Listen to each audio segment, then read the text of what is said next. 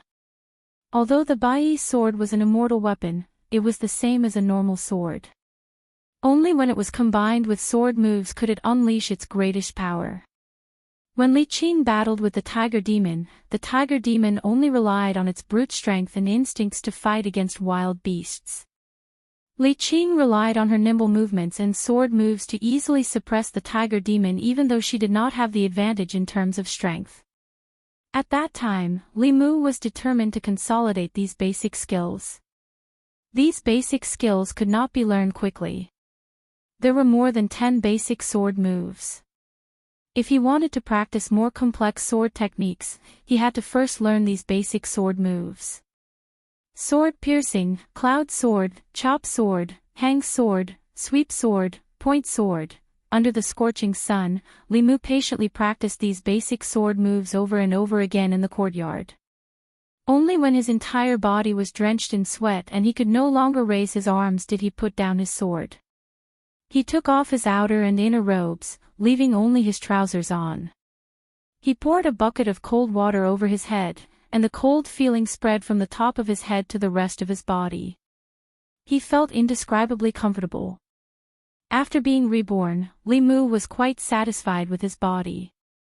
In his previous life, he had been bedridden for a long time. His body had long been tortured by illness. Now, although his body was not very strong, it was very healthy. It was just that he did not have the 7 spirits. When he got up in the morning, it was a bit of a fly in the ointment. Because constables often patrolled and practiced, when he took off his clothes, the muscles on his arms were not exaggerated. He also had the 6-pack abs that Li Mu was very envious of in his previous life. His almost perfect figure made even Lu Hanyan, who was at the door, stunned for a moment when she saw it.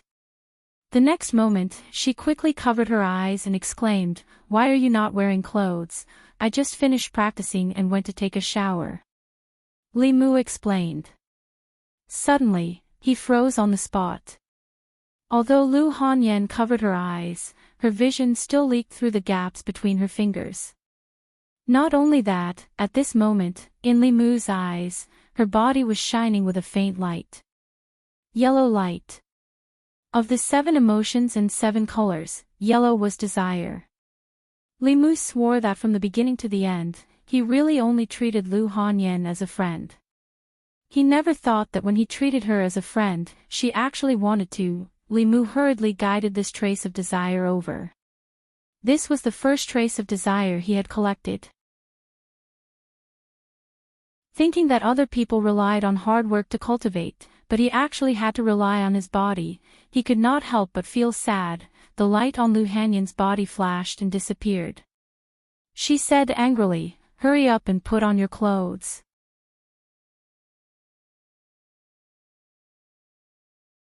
Chapter 58. Li Mu went back to his room and changed his clothes. When he came out again, he observed Lu Hanyan for a while, but he didn't see the light just now. After thinking about it carefully, he understood the reason behind this. If he and Lu Hanyan were to switch roles, if it was Li Mu who saw her naked body, he would probably have a moment of impulse. Just like when he was walking on the road and met a beautiful girl, he would instinctively take a few more glances. This trace of lust was based on instinct, not that Lu Hanyan really had any improper thoughts about him. Li Mu felt that it was a pity. If she really had any improper thoughts about him, it would be good. Lust was related to the condensation of the last soul.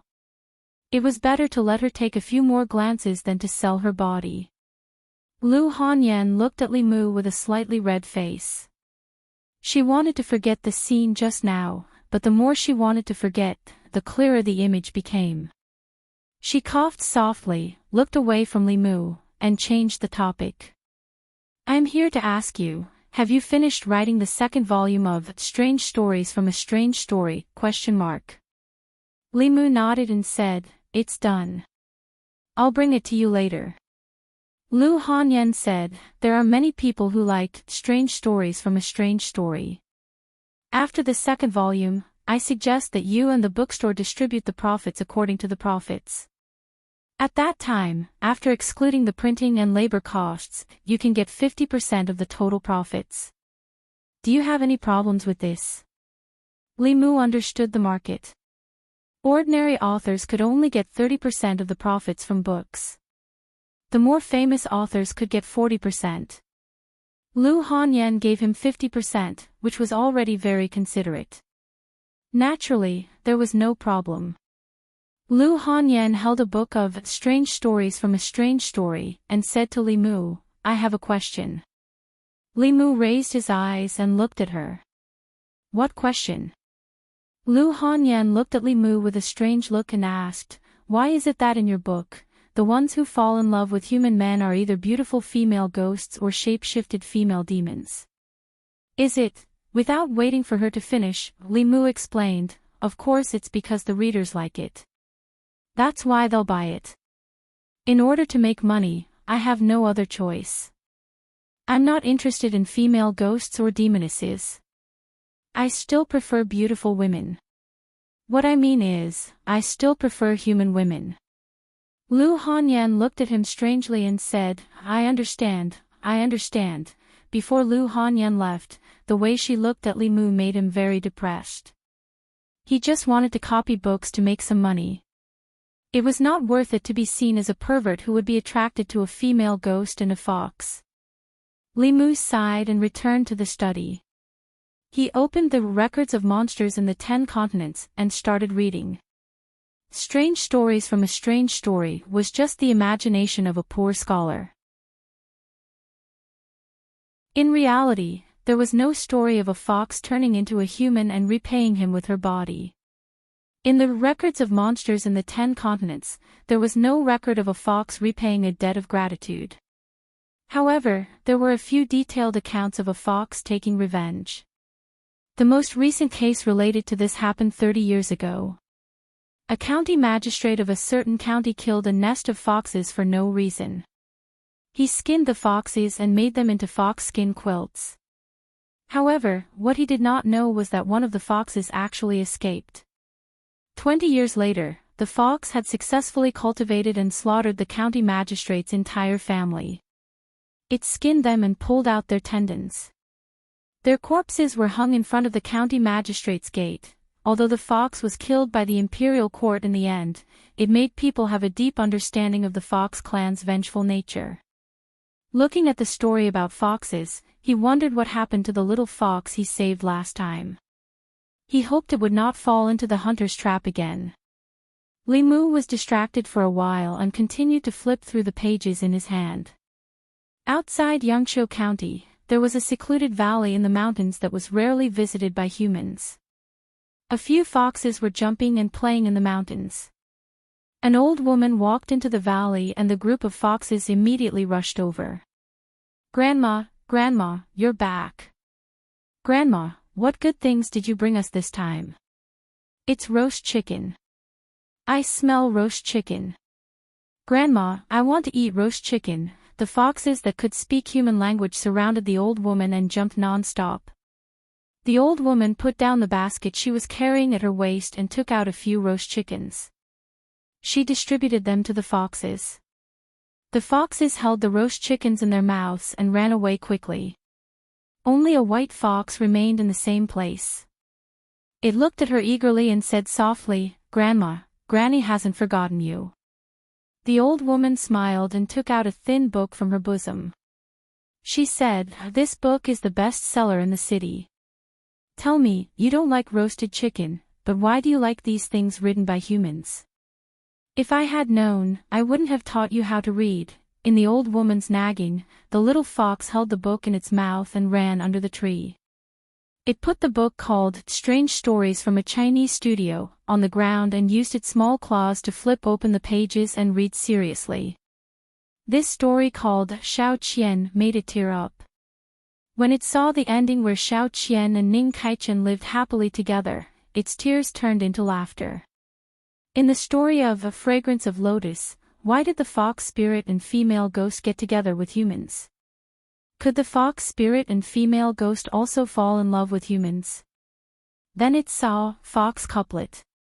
It was about two fox beauties who barged into a scholar's garden. The scholar sternly told them to leave. The fox spirit sneered at the scholar and made a couplet for him to match. The couplet was Wu and Shu in the same body, only lacking a little in the stomach. The scholar couldn't match it. After the fox spirit sneered at him, she matched the couplet herself and left. Wu and Shu in the same body, only lacking a little in the stomach. The fox spirit matched the couplet with Already gone, why don't you double pick? The little fox rolled its eyes a few times but still couldn't understand the meaning of the couplet. She couldn't help but admire the fox spirit's literary talent. They were both foxes, but the fox spirit could match the couplet. She couldn't even recognize all the words. She held the book in her mouth and ran to the old woman. She asked curiously, "Grandma, Grandma, what does double pick mean?" The old woman looked at the fox couplet and spat. She said, "Don't look at these messy things. Go and practice." Since her grandma didn't tell her, the little fox could only walk back with the book in her mouth. She whispered, read one more, and I'll go and practice." She opened the book again and muttered, "Xiao Chui, it's about a fox repaying a debt of gratitude." How does a fox repay a debt of gratitude? Yunyan Pavilion, Tea House. Noon was the fixed time for the young storyteller to tell a story. Every day at noon, the tea house would be full. Many customers would come an hour in advance to reserve a seat. Those who came late and did not manage to get a seat would order a pot of tea and stand in the corner to drink. To them, drinking tea wasn't important. What was important was listening to the story. God knows where the young man got so many strange stories. Sometimes it was heart-wrenching, sometimes it was thought-provoking, sometimes it was hilarious. Every time, people couldn't stop. Today, he was telling the story of a fox repaying a debt of gratitude. In Yuntai County, there was a hunter. One day, when he went hunting in the mountains, he caught a fox. Seeing that it was pitiful, he couldn't bear to kill it, so he let it go. But what the hunter didn't expect was that after he let the fox go, something strange happened. Every day, when the hunter came back from hunting, there would be a bowl of piping hot porridge in the pot. After drinking the porridge, the hunter went hunting in the mountains. Half a year later, a Taoist priest told the hunter that he had a strong demonic aura. The hunter remembered the porridge and brought it to the Taoist priest. The Taoist priest told the hunter that the porridge couldn't be eaten because it was made by a fox spirit. The next day, the hunter pretended to go hunting and secretly hid in the pile of firewood outside the door. When he heard strange noises coming from inside the house, he suddenly pushed the door open and found, "If you want to know what happened, meet me tomorrow at the same time. Be there or be square, bastard, you're doing it again." I beg you, please do something humane. Amidst the curses of the crowd, Li Mu jumped off the stage, slipped out of the back door, and walked to the front door. He followed the guests of the tea house and cursed, cliffhanger. After he had stirred up enough anger, he came to the county government. After a while, Zhang Shan walked into the duty room from outside and asked curiously, Li Mu, have you heard the story of the hunter and the fox? What do you think the hunter saw when he opened the door? Li Mu said, of course it was the fox cooking porridge. Zhang Shan was stunned. That's it. Li Mu glanced at him and said, what else? If it wasn't porridge, then was it the fox that was blaspheming itself in the pot? Zhang Shan stood there thinking. Li Mu saw a familiar figure flash by outside the door and immediately walked out of the duty room. He walked to Li Qing and said, Boss, I've accumulated enough anger. I think I can start to condense the second spirit.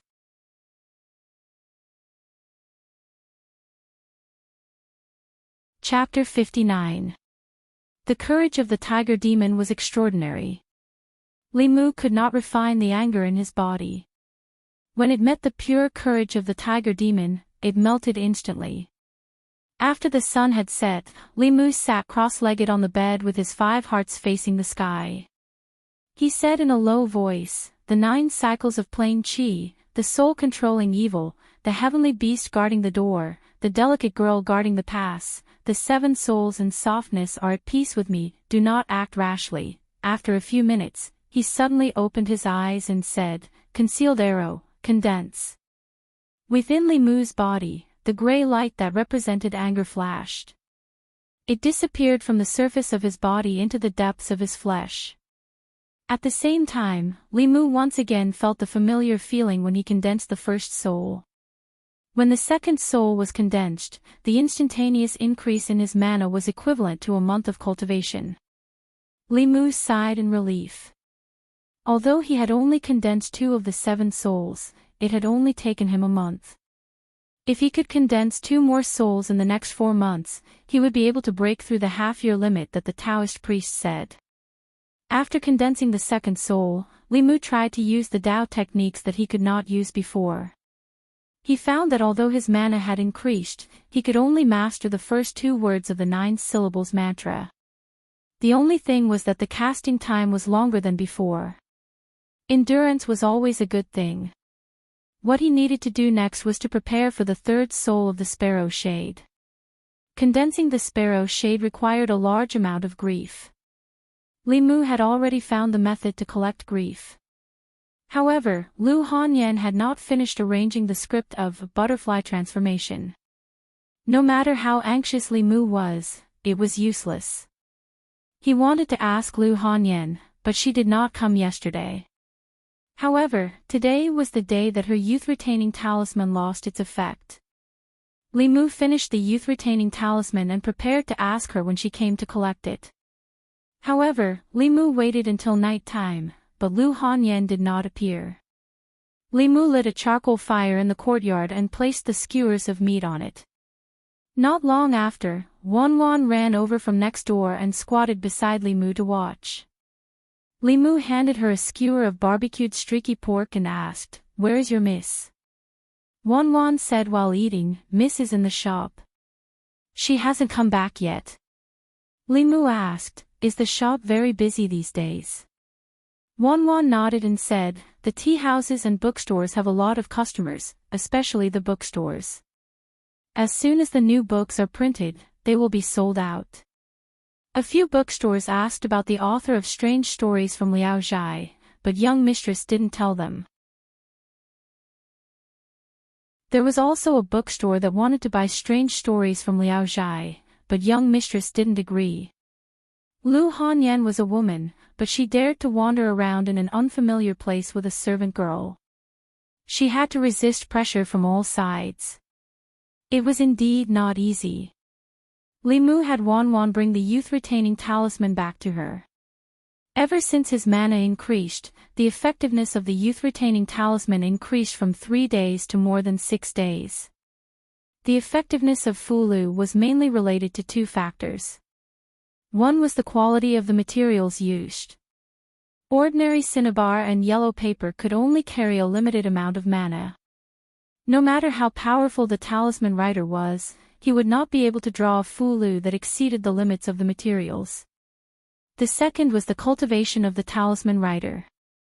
When the quality of the fulu materials was extremely high, the greater the mana of the talisman writer, the longer the power and effectiveness of the fulu. Of course, this was for ordinary cultivators. Some of the more powerful cultivators could even condense talismans out of thin air. Of course, this was not something that Li Mu could come into contact with at his current level. After condensing the second essence, he returned to the Yamen to cancel his injury leave and patrolled Weiyang Street daily. The Yunyan Pavilion was located on Weiyang Street. Li Mu was wearing his official uniform. When he strolled into the tea house, he heard a commotion coming from inside. Where's that scumbag who always ends chapters? Why hasn't he come out today? Hurry up and call him out. We've been waiting here for more than an hour. We still haven't finished the story of the fox's repayment yesterday. What did the hunter see when he opened the door? The waiter of the tea house looked at the crowd and said helplessly, that storyteller has already left the tea house. We don't know where he went either. What? Left? Why would he leave? Did you guys embezzle his wages? Hurry up and call him out. If he doesn't come out today, I'm not leaving. Li Mu stood at the door and listened for a while. Then, he shook his head and left. Now that the second essence had been condensed, he no longer needed to collect their anger by breaking chapters. His identity as a storyteller had naturally come to an end. He had returned to his original job as a constable. Walking out of the tea house and passing by the bookstore, Li Mu heard a familiar voice coming from inside. His footsteps paused. In the bookstore, Lu Hanyan's pretty face was frosty. She said to a middle-aged man, "Shopkeeper Ren, what you said is impossible. Please go back." The middle-aged man smiled and said, "Shopkeeper Lu, why do you have to do this? We can all do business together. You're just a weak woman.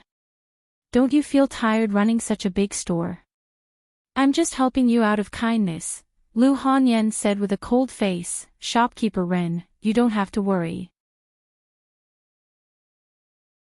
The middle-aged man shook his head and said, "Since Shopkeeper Lu is unwilling, I won't force you. Goodbye." Li Mu walked in from outside and turned to take a look. Then, he turned back and asked, "Who was that?" "The shopkeeper of the Four Seas bookstore." Lu Hanyan walked to the table and said, he wanted to buy the rest of Strange Stories from Liao Zhai and publish it with the Yunyan Pavilion. I rejected him. There was no copyright protection law in this world. The Yunyan Pavilion's books could be printed by other bookstores. Similarly, the Yunyan Pavilion could also print their books. However, without the original manuscripts, they had to wait until the Yunyan Pavilion sold the books. Then, they would buy the printed books back and reprint them. Reprinting took a lot of time and effort. In the middle of this, a lot of time would be wasted. Others would have already bought the books from the Yunyan Pavilion. The ones they worked so hard to print could only be destroyed in their hands. Only by having the original manuscripts could they dominate the market and obtain the greatest profits.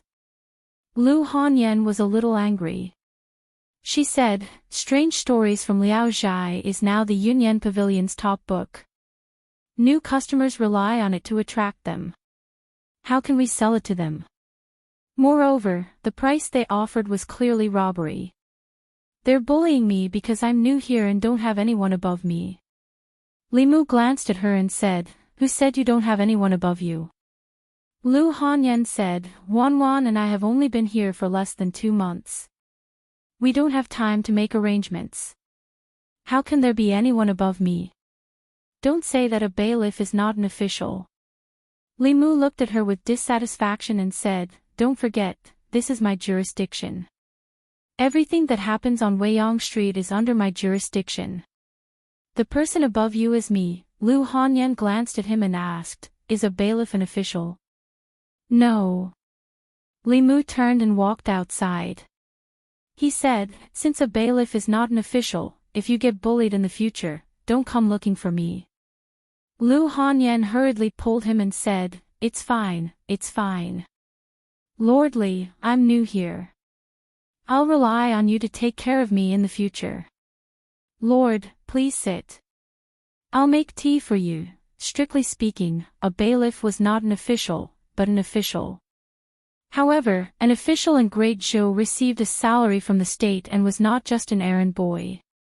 Any case that happened on Weiyang Street, whether it was theft, robbery, bullying, molesting, or swindling, Li Mu had the right to manage it. After the event, he only needed to submit an official document to the Zhang County magistrates. If there was a serious case in his jurisdiction, Li Mu also had to take responsibility. Li Mu finished his tea and went out to continue patrolling. Lu Hanyan personally saw him out.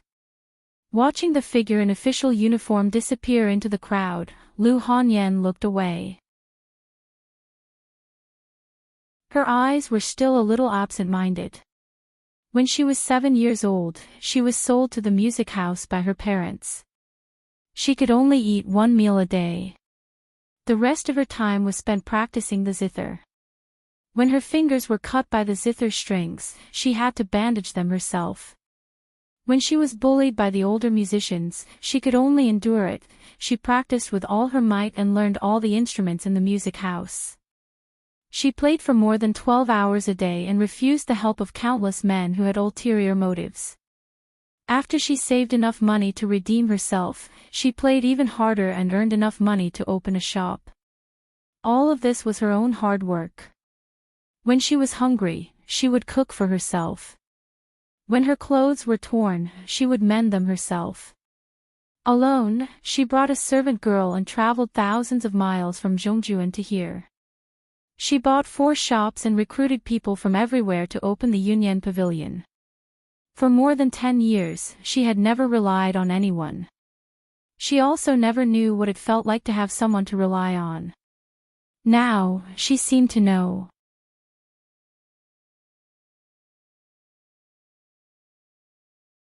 Chapter 60. Lu Hanyan seemed to have realized that Weiyang Street was under Li Mu's protection.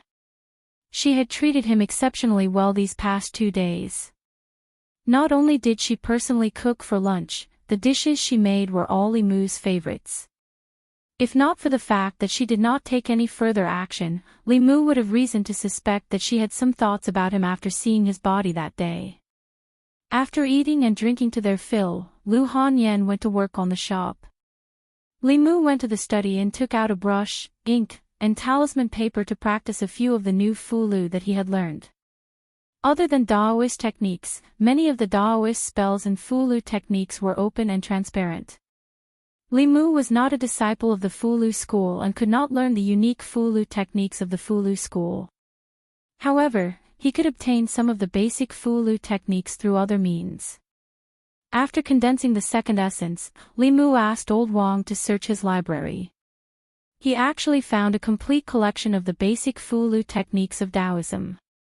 Other than the soul-locking talisman and the youth-retaining talisman, Li Mu also found a few other fulu techniques that he could draw at his current level. The ghost-seeking talisman had a similar effect as the immortal shows the way. However, it was not as comprehensive as the immortal shows the way. It could only search for ghosts by sensing yin qi. Of course, with the incomplete effect, the restriction on mana was much less. With Li Mu's current insignificant cultivation, he could easily draw it. The opposite of the ghost-seeking talisman was the demon-seeking talisman. It worked on a similar principle. Those with profound cultivation could use these 2 types of fulu to search for demons and ghosts within a radius of dozens of miles. Li Mu's mana was limited. The fulu's sensing range was only a few dozen feet. In addition, he had also learned an evil-warding talisman and a ghost-slaying talisman. As for divine abilities, with his current cultivation, he could not learn a single one. He had only learned 2 or 3 small auxiliary spells. In fact, what Li Mu wanted to learn the most was the soul-searching talisman, which was the Fulu that he used to search his past memories. However, this Fulu was not of the lowest level and required a cultivator of the soul condensation realm to write it. Fortunately, he had gotten a few from Li Qing last time, which was enough for him to use for a while. Li Mu picked up a piece of Fulu paper, stuck it to his forehead, and began to copy the rest of the content. He had to make some slight changes to the names of the places and the names of the officials to make it fit the geography of the 10 continents and 3 islands. On the way back to the county office, Li Mu passed by the Yunyan Pavilion. He took a look and realized that there were more customers than the previous 2 days. Yangqiu County was not big and there were even fewer people who were literate. However, in the North County, Yangqiu County was located on the main road and was the hub that connected all the counties. Usually, there would be a lot of people and it could guarantee a steady flow of customers. This was probably the reason why Lu Hanyan chose to set up her shop in Yangqiu County. Indeed, strange stories did not disappoint Li Mu. On one hand, he could earn a steady income from it. On the other hand, as a new shop, the Yunyan Pavilion could attract customers and stand firm against the competition of other bookstores. This was Li Mu's way of repaying Lu Hanyan. In a tea house not far from the Yunyan Pavilion. Seeing the steady flow of customers, a young man said, "Shopkeeper, that Lu woman is quite capable. She's only been in Yangqiu County for a little more than a month, but her business has grown to this extent. She's even snatched away many of our customers." The middle-aged man sitting next to him smiled and said, "She's still too young and doesn't know how to do business. She's a woman who's new here and doesn't have any background. Doing this will anger a lot of people." The young man asked, "Should we teach her a lesson?" "No need."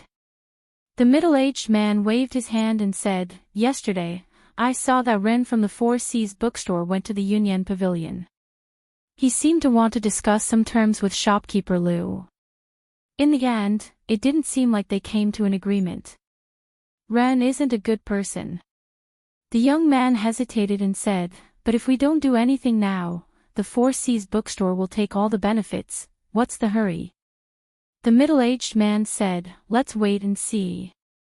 If a woman dares to make a living outside, who knows if she has any background? Let the Four Seas bookstore test the waters first."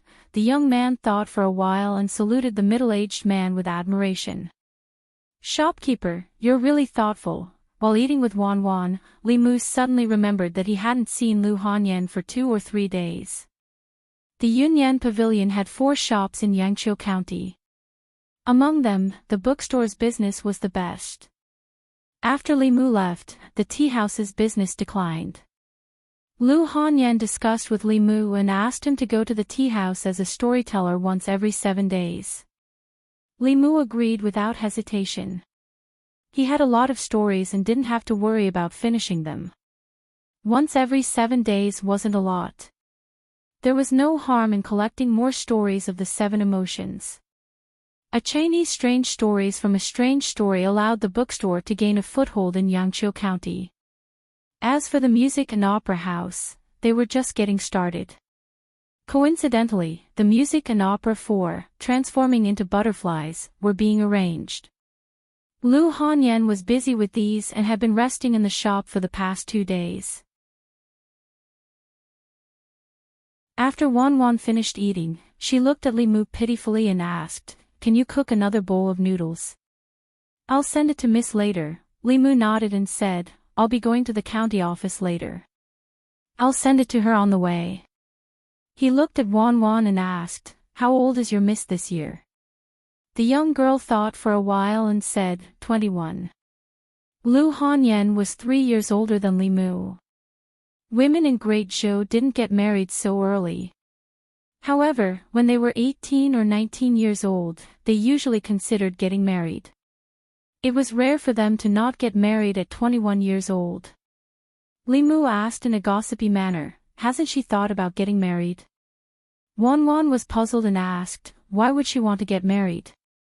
Li Mu said, when she gets married, she'll have someone to rely on. Wan Wan said, Miss said that she doesn't rely on men. She only relies on herself. Men are unreliable. After thinking for a while, she realized something. She immediately looked at Li Mu and said, I'm not talking about young master. Young master is not a thing. Li Mu roughly knew why Lu Hanyan had developed such a personality. Her parents' betrayal had caused great harm to her heart. After she became an adult, she wouldn't easily trust anyone. Of course, another important reason was that she was originally a rich woman. In this world, there weren't many things that couldn't be bought with money. She didn't need to rely on others. It was more likely that others relied on her. When Li Mu sent the food to Yunyan Pavilion, Lu Hanyan was arranging a song in the music workshop. Li Mu didn't understand music and could only rely on his memory. Lu Hanyan needed to keep the main structure of The Lovers of Liang and recompose it. This wasn't an easy task. Li Mu saw that her complexion was somewhat haggard. He put the food box on the table and said, Eat and rest. If you continue like this, the youth-retaining talisman won't have any effect. Lu Hanyan nodded, but her gaze didn't leave the score. Li Mu waved his hand and said, Remember to eat. I'm going to patrol. A moment later, Lu Hanyan put down the score and leaned back on the chair. She stretched her body and suddenly heard a sound from her stomach. She then remembered that she had been changing the tune of Transforming into a Butterfly since early morning and hadn't eaten anything. She opened the food box on the table. The bowl of Yangchen noodles was still steaming. A poached egg lay in the bowl, exuding a tempting fragrance. Lu Hanyan's appetite was greatly stimulated. She picked up the chopsticks and quickly finished the bowl of noodles. She even drank the soup. It had to be said that Wan Wan didn't like to eat the noodles he cooked for no reason. After eating, she rubbed her sore eyebrows. She remembered Li Mu's advice and wanted to rest. However, she remembered that as long as she slept for the next 2 days, she would have terrible nightmares. After hesitating for a moment, she picked up the score again. The night was quiet. Li Mu sat cross-legged on the bed, guiding her cultivation as usual. At a certain moment, his closed eyes suddenly opened. Just a moment ago, Li Mu suddenly felt a trace of vigilance in his heart. This vigilance was very subtle. If he hadn't been concentrating on his cultivation, he might not have noticed it. After a cultivator refined the first soul, the corpse dog, he could develop spiritual awareness outside of the 5 senses. He could keenly sense the impending danger. This sense of vigilance was so subtle that it meant that the danger was not directed at Li Mu. Or perhaps, the thing that triggered this sense of vigilance was too weak to pose much of a threat to him. Perhaps he was too sensitive. Li Mu closed his eyes again. However, not long after, his eyes opened again. He suddenly stood up and looked in a certain direction. Just a moment ago, he felt a trace of vigilance in his heart. The source of this feeling was the house of Lu Hanyan and Wan Wan. At the same time, the ghost-hunting talisman on the table also emitted a faint fluctuation of mana.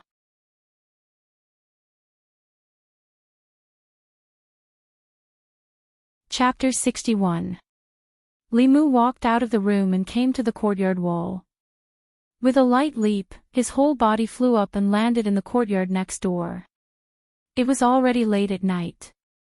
Lu Hanyan and Wan Wan had already gone to bed, and the lights in all the rooms had been extinguished. Li Mu walked to the door of Lu Hanyan's bedroom. He heard 2 breathing sounds coming from the room, and also felt 2 familiar auras.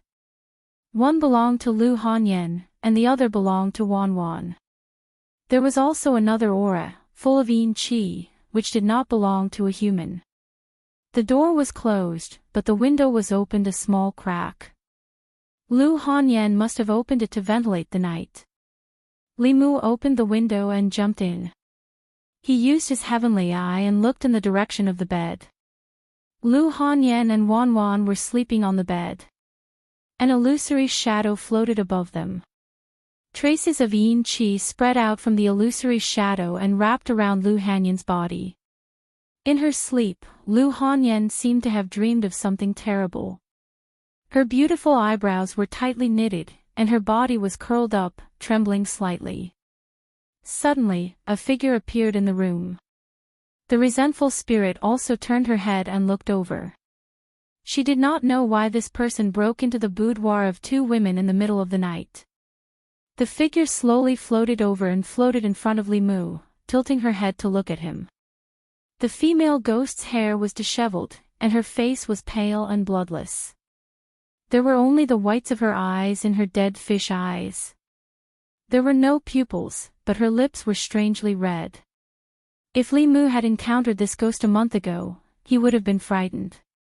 At this moment, not only did he not have the slightest fear, but he also smiled at the female ghost and asked, "Have you seen enough?" The female ghost's figure immediately retreated, as if she had been greatly frightened. She screamed, "You can see me." Li Mu said coldly, "What kind of ghost are you? How dare you be so presumptuous here? Who let you come here?" The ghost didn't answer, but a panicked cry came from the direction of the bed. It was unknown when Lu Hanyan had woken up. She shielded Wan Wan with one hand and wrapped the quilt with the other. She shouted, "Who are you? Why are you here? Hurry up and leave. If you don't leave, I'll call for help. My neighbor is a constable. He's very powerful," Li Mu said helplessly. "It's me." Hearing Li Mu's voice, Lu Hanyan was slightly relieved, but she still wrapped the quilt tightly around her body and asked nervously, "What are you doing here? Now is not the time to talk about this." Li Mu glanced at the ghost and saw that she was about to escape. With a wave of his hand, a Fulu flew out and stuck to the door. The ghost wanted to escape through the door, but was bounced back. She ran to the window and another Fulu flew out. Li Mu used 5 exorcism talismans in a row and stuck them in 4 directions of the room. He even stuck one on the roof, completely blocking the female ghost's path. Lu Hanyan shrank in the corner of the bed and asked in panic, "What are you doing?" She had just woken up from a nightmare when she saw a black shadow standing in the room. She was greatly frightened. When she heard Li Mu's voice, she was slightly relieved, but when she saw his strange behavior, she was still a little panicked. As a man, he broke into her bedroom in the middle of the night. If it weren't for her trust in Li Mu, she would have already started shouting. Li Mu flicked his finger slightly, and the lights in the bedroom were lit up, illuminating the room. The light made Lu Hanyan's heart calm down. When she saw Li Mu, she immediately lowered her head and said in a trembling voice, What do you want to do?" Li Mu looked down and realized that he was worried that Lu Hanyan and Wan Wan would be in danger. He came out in a hurry and didn't even have time to put on his clothes. At this moment, his upper body was still naked. Generally, in this kind of situation, it was obvious that he was here to pick flowers. If it was in court, Li Mu wouldn't even have a chance to explain. In order to avoid Lu Hanyan's misunderstanding, he thought for a moment and strode to Lu Hanyan's bed. What do you want to do? Don't come over." "Li Mu, how can you do this?" Li Mu didn't explain anything. He made a hand seal with his right hand. After channeling his magic, he pointed his index finger at Lu Hanyan's forehead. "Don't go away," Lu Hanyan protected Wan Wan. Her voice was trembling. She wrapped herself in the quilt and curled up in the corner of the bed. However, Li Mu didn't make any next move. She raised her head and saw that Li Mu was still standing by the bed. And in the corner of her room, there was a figure in white. The woman's hair was disheveled, her lips were red like blood, and her eyes were only white. She was exactly the same as the female ghost that appeared in her dreams these 2 days. Ghost! Her face turned pale. She covered her head with the quilt and hid in the corner of the bed, trembling. She said in shock, "Li Mu, there's a ghost, there's a ghost. The female ghost's path was blocked by Fu Lu. She knew that this person had some skills. Her body floated up and pounced on Li Mu. In the next moment, a golden light appeared in her eyes. When her hands touched the golden light, they immediately collapsed. The female ghost screamed and retreated. She curled up in the corner and looked at Li Mu in horror. She screamed, "Don't come here, don't come here." Li Mu forced the female ghost to the corner. While absorbing her fear, he coldly asked, "How dare you harm people in the county? Tell me, who ordered you?" Wanwan said that Lu Hanyan often had nightmares these 2 days. Li Mu originally thought that she was too tired. When he saw the female ghost, he realized that it was her doing. This resentful spirit repeatedly used ghost tricks on Lu Hanyan. It caused her body to be invaded by yin qi. If it was light, she would be weak for a while. If it was serious, she would fall seriously ill and her life would be in danger. The female ghost curled up in the corner. She lowered her head and did not dare to look at Li Mu. She said in a trembling voice, "I was ordered by someone. That person captured one of my souls. If I don't do as he said, he will disperse my soul." Li Mu asked, "Who?" The female ghost shook her head and said, "I don't know. He only said that after it was done, he would come and find me." Li Mu continued to ask, "What did he ask you to do?" The female ghost said, "He just asked me to pester this lady. For a person with 7 complete souls, with the cultivation of a vengeful spirit, it was impossible to directly harm them. It could only use some methods to torture their minds and drive the yin energy to invade their bodies. Through this indirect method, after half a month, the victim's mind and body would be on the verge of collapse, and they would die in a short period of time." The popular saying for this was that if one was haunted by something evil and did not ask someone to exorcise it, they would not live long. Some Jianghu swindlers took advantage of people's psychology to cheat. Some of the bolder ones would even raise a little ghost and drive it to harm people. When the person was tortured to the point of death, they would appear as a master and perform a play of catching ghosts and exorcising evil spirits. They would collect a high fee from it. These people had always been the targets of the Yamen's strict crackdown. Lu Hanyan had just arrived and someone had asked a little ghost to harm her. Li Mu did not need to guess to know that it must be because of business matters. However, he did not know who did it for the time being. However, there was no need to worry. Since they did this, they must have a purpose. They would definitely appear when the time was right. Li Mu looked back at Lu Hanyan and found that although she covered her head in the quilt, she still lifted a corner of the quilt and looked outside in panic. Li Mu glanced at the female ghost and said, "Turn around and stand facing the wall." Li Mu had seen many demonic ghosts and even fought zombies. Naturally, he was not afraid of her appearance. However, when a normal person saw her ghost appearance, they could not help but be afraid. The female ghost obediently turned around and stood facing the wall. Li Mu walked to the bedside and said to Lu Hanyan, "That female ghost has been subdued by me. It's fine." Wanwan was awakened by the movement in the room. She crawled out of the quilt and rubbed her sleepy eyes. When she saw Li Mu, she was stunned and asked doubtfully, "Young master, why are you here?" She looked at Li Mu and caught a glimpse of a white shadow in the corner of the room. Coincidentally, the female ghost looked back nervously and met her eyes. "Ghost, ghost." The girl jumped up from the bed and threw herself into Li Mu's arms. She cried out loud. Li Mu turned his head and coldly glanced at the female ghost. He angrily said, "Turn around. If you dare to look back, I will destroy your body and soul."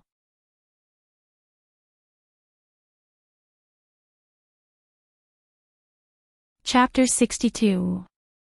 It was not a good idea to be naked all the time. At least, Wanwan and Lu Hanyan were still wearing undergarments. Li Mu did not have the habit of wearing clothes when he slept at night.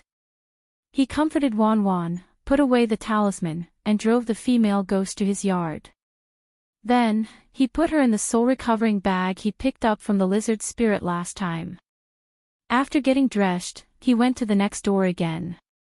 The two girls were already dressed. Lu Hanyan's face was still a little pale, and Wan Wan's little face was still wet with tears. She shrank in the corner of the bed and shivered. Obviously, she was scared by the female ghost. Lu Hanyan looked at Li Mu and said apologetically, "I'm sorry, I thought, it's okay." Li Mu waved his hand and said, "I just sensed the yin qi here and was worried that you were in danger. I came out in a hurry and may have scared you." Lu Hanyan looked around timidly and asked, "Then, where is the female ghost?" Li Mu said, "I took her. Tomorrow, I'll bring her to the county office for questioning." He looked at Lu Hanyan and said, "The female ghost said that she was ordered by someone. Do you have any suspects?" Lu Hanyan shook her head and said, "The Yunyan Pavilion's business is getting better and better. It affects the interests of too many people. I don't know who it is." Li Mu thought for a moment and said, "Tomorrow, I'll report this to the county magistrate. Don't worry, no matter who is behind this, we'll catch them and deal with them impartially."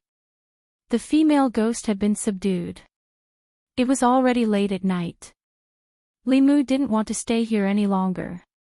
He said, "It's very late. You should rest first. I'll deal with this matter tomorrow." Li Mu turned and prepared to leave. Lu Hanyan grabbed his hand and said in panic, "Don't go."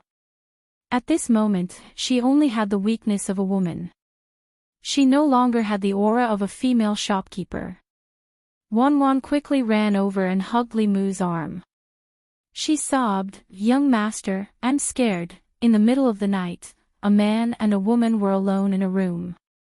Li Mu thought for a moment and said, "How about this? I'll stick a few exorcism talismans outside. In this way, even if there are ghosts, they can't come in." Lu Hanyan asked in a trembling voice, "Will there be more ghosts coming?" Li Mu wasn't sure either. He could only comfort her by saying, "I don't think so." Lu Hanyan gave Wan Wan a look. The little maidservant hugged Li Mu's arm and shook it. She begged, "Young master, I'm scared. Please don't go." If it was just Lu Hanyan, Li Mu could barely hold himself back. However, Wan Wan was with him day and night. They even ate at the same table. When Li Mu was injured, she poured tea and massaged his back and shoulders. Looking at her pale face, Li Mu couldn't refuse. Li Mu hesitated for a moment, then nodded and said, "Then you can sleep. I'll keep watch outside." Anyway, he planned to cultivate at night. The courtyard was open, so the effect of cultivation would be better. "How can that be?" "Wan Wan, go and bring a quilt over." Lu Hanyan shook her head and looked at Li Mu. She said, "I'll have to trouble you to sleep on the ground tonight." "No need." Li Mu shook his head and said, "I'll be fine outside." Seeing Li Mu walk out, Lu Hanyan sat at the head of the bed, her eyes wandering. It was unknown what she was thinking. Wan Wan hugged the quilt and quickly fell asleep again. A sweet smile appeared on her little face. Lu Hanyan stroked her head and looked outside. Although she couldn't see Li Mu's figure, she still felt indescribably calm. It seemed that as long as he was outside, even if some terrifying evil spirit came, it wouldn't be so terrible. After rejecting Lu Hanyan's proposal, Li Mu walked outside, closed the door, and sat at the stone table in the courtyard. The moon tonight was very round and the moonlight was bright and clear. Li Mu didn't immediately cultivate. Instead, he stared at the moon in a daze. It had been nearly 2 months since he came here. Because the non-poisonous soul hadn't been condensed, it was very difficult for him to fall asleep at night. He could only pass the time by guiding and cultivating. The night was long. He would often think of things from his previous life. Although his current body was no longer tormented by illness, there were still many things in that world that were worthy of his attachment. Lu Hanyan slowly walked over and draped a shawl over Li Mu's shoulders. She asked, "What are you thinking about?" Li Mu withdrew his gaze from the moon and said, "Thinking about the past, family, friends." Lu Hanyan sat beside him with her arms around her knees. Looking at the moon above her head, she said, "I've forgotten what my family looks like." Li Mu still clearly remembered the appearance of his parents. With the soul-searching talisman, his memories were even clearer. He looked at Lu Hanyan and said, "I have a Fulu that can let you recover your past memories." "There's no need." Lu Hanyan shook her head and said, "It's not easy for me to come to this point. I don't want to recall the past. How can there be such a strange Fulu in this world?" Li Mu didn't continue this topic. He asked, "Why don't you go to sleep?" Lu Hanyan said, "I can't sleep." Li Mu asked, "Were you scared by that female ghost?" Lu Hanyan looked at him and asked in surprise, "Aren't you afraid of ghosts?" "I used to be afraid." Li Mu breathed a sigh of relief and said, "Later on, I've seen a lot of them, so I'm not afraid anymore. The evil ghosts are nothing but tricks. Your means are more powerful than theirs, so they should be afraid." Lu Hanyan sighed and said, "You're obviously young, but you've experienced so much. It's not easy to be a constable, is it?" Li Mu smiled and said, "Nothing in this world is easy. For me, it's easy to catch ghosts, but it's difficult to run a shop. If I were you, I wouldn't be able to get to where you are today." As Li Mu spoke, there was suddenly no response beside him. He was about to turn his head when he felt a weight on his shoulder. Lu Hanyan was leaning on his shoulder and had fallen asleep. She had been haunted by the resentful ghost for the past few days, and she had suffered such a fright tonight. She should have a good rest. Li Mu picked her up and returned to the room. He put her on the bed and covered her with a quilt. Then he left and closed the door. When Lu Hanyan and Wanwan got up and opened the door, they saw that Li Mu was not outside the door. They panicked for no reason. At this moment, a figure flew over the courtyard wall and landed in the yard. Wanwan's eyes widened and she said in shock, "Young master can fly. You're awake." Li Mu looked at them and said, "I've made breakfast. Come and eat." Breakfast was very simple. Li Mu cooked some porridge and 2 side dishes. Wanwan drank 3 bowls of porridge in a row. She put down the bowl and wiped her mouth. She looked at Li Mu pitifully and said, "Young master, can you teach me how to catch ghosts?" Li Mu looked at her and asked with a smile, "What's wrong? Are you not afraid of ghosts?" "I'm afraid." Wanwan retracted her head. After a moment, she summoned her courage and said, "But I want to protect Mississippi." Lu Hanyan looked at her dotingly and then looked at Li Mu and asked, "Can we cultivate?" Li Mu nodded and said, "Everyone can cultivate, but everyone has different aptitudes and talents, and the difficulty of cultivation is also different. However, as long as one is willing to work hard and learn Dao techniques for 2 to 3 years, no matter how bad one's talent is, dealing with ghosts like last night is still more than enough." Lu Hanyan hesitated for a moment and finally summoned her courage to ask Li Mu, "Can you teach me cultivation?" After that, she hurriedly said, "I know this request may be a bit too much. If your sect doesn't allow it, then forget it. What's wrong with that?" Li Mu shook his head and said, "I don't have any sect. I usually cultivate by myself. If you want to learn, I can teach you." Lu Hanyan's face lit up with joy. "I want to." Li Mu put down his chopsticks and said, "Wait for me to come back tonight. I have to go to the Yamen to deal with that female ghost." Lu Hanyan nodded. "I'll wait for you." Yangqiu County Government. Zhang County Magistrate sat in the front hall and said, "I have some impression of Yunyan Pavilion. It's a newly opened shop in our county more than a month ago. I heard that their business is very good. At the end of the year, they will definitely pay taxes. What do you think happened to Yunyan Pavilion? Limu said, the shopkeeper of Yunyan Pavilion encountered some problems today. Someone used evil ghosts to harm people. This was much worse than a robbery. After Zhang County magistrates heard Limu's report, he slammed the table and said angrily, "This is outrageous. How can there be such audacious people in Yangqiu County?" Limu. Yes, sir. County Magistrate Zhang said in a low voice, "This is a case that happened in your jurisdiction. I order you to protect the shopkeeper of the Yunyan Pavilion. You must ensure her safety. If anything happens to her, I will hold you accountable." Limu cupped his hands. Yes, sir.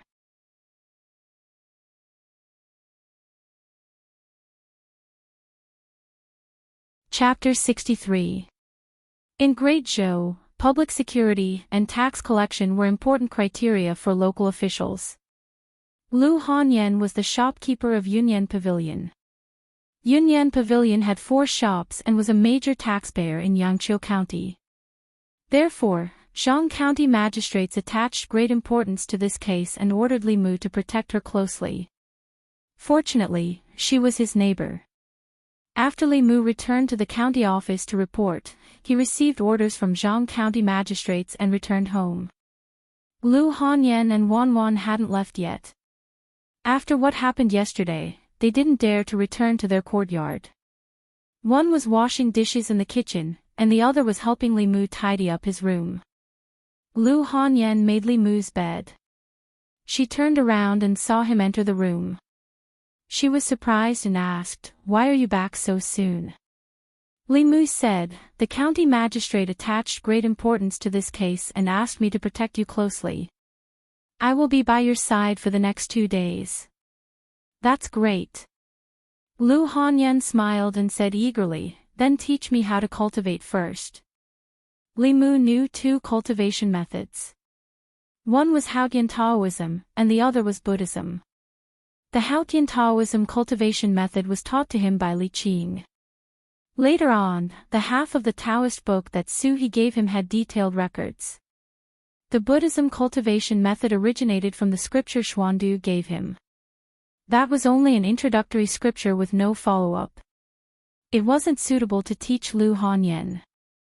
Moreover, without Xuandu's permission, he couldn't teach it to anyone casually. There were no secrets in Taoism cultivation. Some demons and monsters worshipped Taoism and would also cultivate Taoism. Li Qing taught Limu, and Limu taught Lu Hanyan. There was nothing wrong with that. After making up his mind, Limu looked at her and said, "Get on the bed." Lu Hanyan looked at him blankly and asked, what? Limu added, "Just take off your shoes." Lu Hanyan was a little hesitant. Although it was just taking off her shoes, it wasn't convenient for a woman's feet to be seen by men other than her husband. She looked up at Limu and asked, "Can I not take them off?" Limu shook his head and said, "Cultivation requires the 5 hearts to face the sky. The 5 hearts are the hearts of the feet, palms, and the top of the head. You need to maintain a specific posture. Since it's your first time cultivating, the posture must be correct." Lu Hanyan thought of the nightmares of the past few days and the horror of the female ghost. Her cultivation heart immediately became firm. She silently took off her shoes and sat on the bed. Lu Hanyan's feet were white, slender, and well-proportioned. Her toes were small and round. Limu subconsciously took a few more glances. It was the first time Lu Hanyan was barefoot in front of a man. Feeling Limu's gaze, her face turned red and she hurriedly covered it with her skirt. Limu coughed lightly and looked away.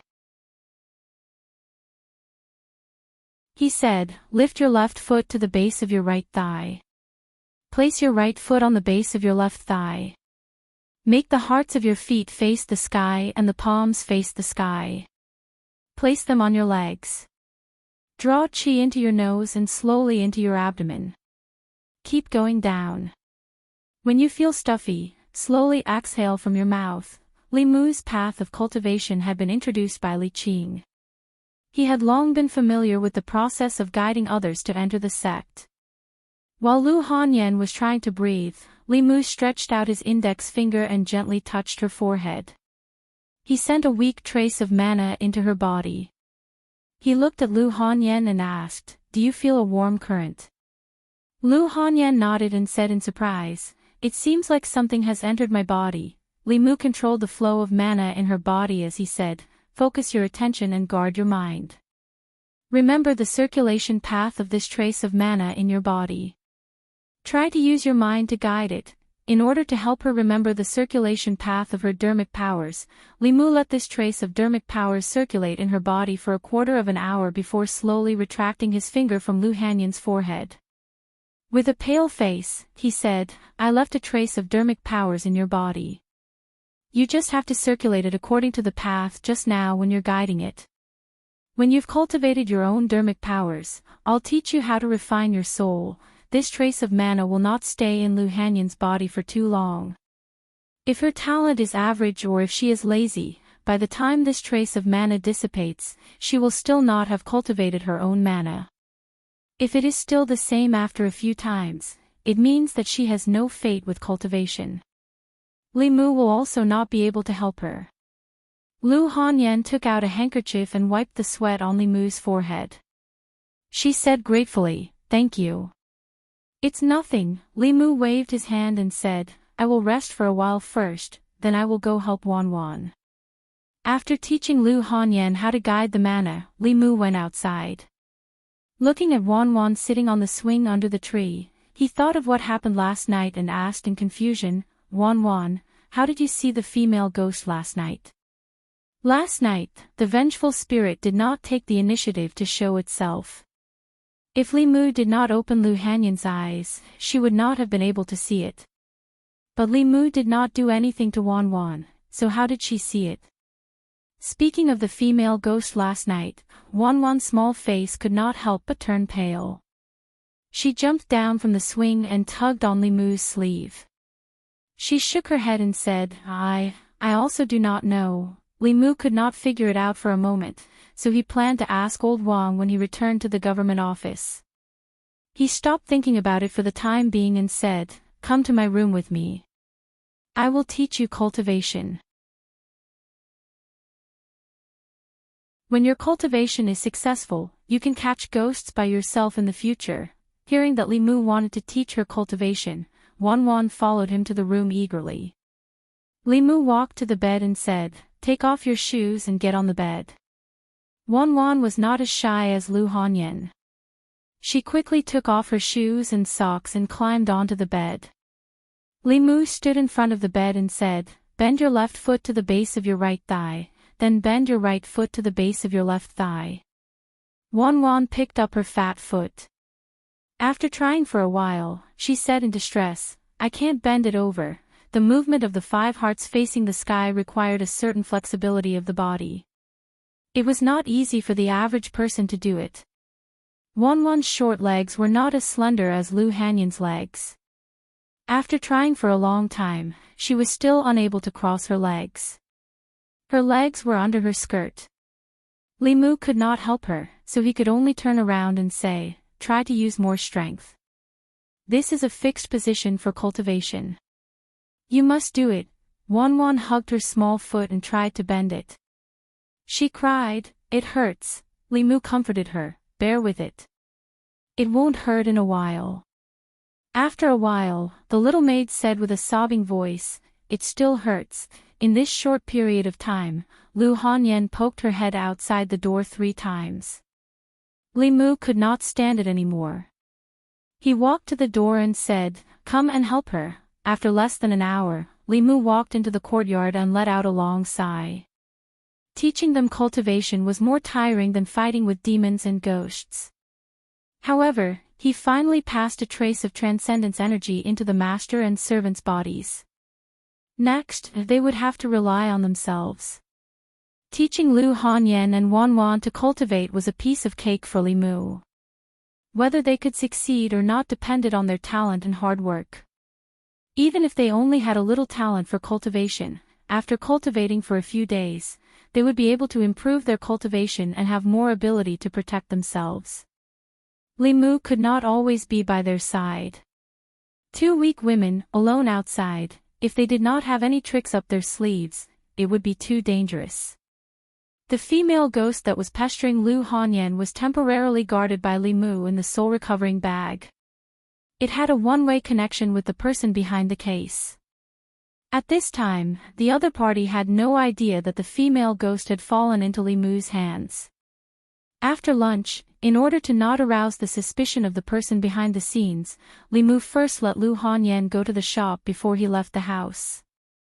Although the Zhang County magistrates asked him to protect Lu Hanyan closely, Li Mu still kept a certain distance from her to avoid alerting the enemy. He walked on the street. Zhang Shan and Li Si were eating noodles on the side of the street. They caught a glimpse of Li Mu from afar. Zhang Shan waved to Li Mu and said, "Li Mu, over here." Li Mu walked over. Zhang Shan waved to the stall owner and said, "Boss, another bowl of noodles." Li Mu waved his hand and said, "No, I've already eaten at home." Lu Hanyan cooked for lunch. Only the dishes were washed by Li Mu. Zhang Shan asked curiously, "What's the matter? You haven't eaten with us for a long time. Is there someone at home or something?" Li Mu sat down beside him and said, "Cut the crap. Come with me after lunch. There's a case that needs you."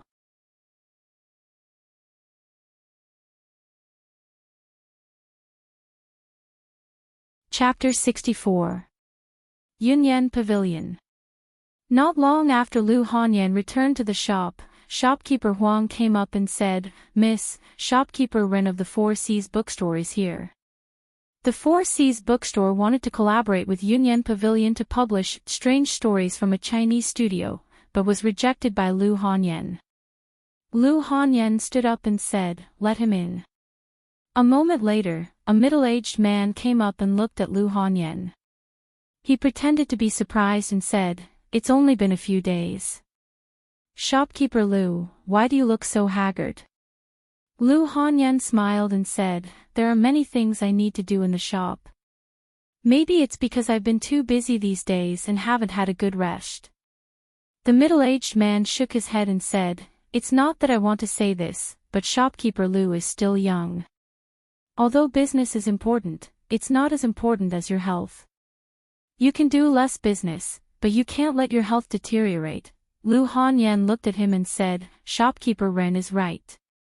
The middle-aged man smiled again and said, "If Yunyan Pavilion's business is too heavy, my Four Seas bookstore doesn't mind helping shopkeeper Lu."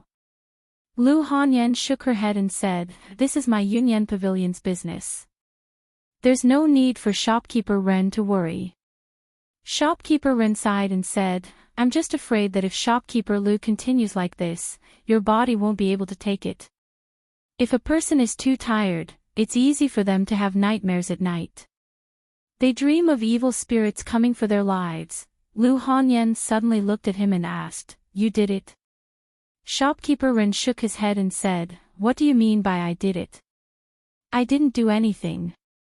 "Shopkeeper Lu, please don't frame me." Lu Hanyan took a deep breath and looked at shopkeeper Ren again and said, "As long as you can stop me from having those nightmares, I'll agree to your conditions last time. I don't know what evil spirits are." Shopkeeper Ren smiled and said, "However, I think Miss Lu might be too tired, which is why you often have those nightmares. Why don't we, the Four Seas bookstore, help you share some of the pressure? Naturally, you won't have those nightmares." Lu Hanyan looked at him coldly and said, "Things have come to this. If you still want to hide it, then we have nothing to talk about." Looking at him, the smile on shopkeeper Ren's face gradually disappeared. He said mockingly, "So what if I am? Shopkeeper Lu, you're new here and don't know the situation in Yangqiu County. Aren't you a little too naive to think that you can get a share of the profits?" Lu Hanyan asked, "Aren't you afraid that I'll report it?" Do you think I haven't investigated you? You're an outsider with a maid. How long have you been in Yangqiu County? You don't have anyone backing you up. How dare you report this to the authorities? Shopkeeper Ren curled his lips and said, besides, what's the use of reporting to the authorities? Do you have any evidence to prove that I did it? Lu Hanyan looked at him and suddenly smiled. Shopkeeper Ren's expression froze as he asked, why are you laughing? Lu Hanyan said, you said something wrong. Shopkeeper Ren asked suspiciously, what? Lu Hanyan said, there's someone backing me up. While Shopkeeper Ren was bewildered, a cold iron chain was wrapped around his neck. Zhang Shan kicked him in the butt and said angrily, you're rebelling.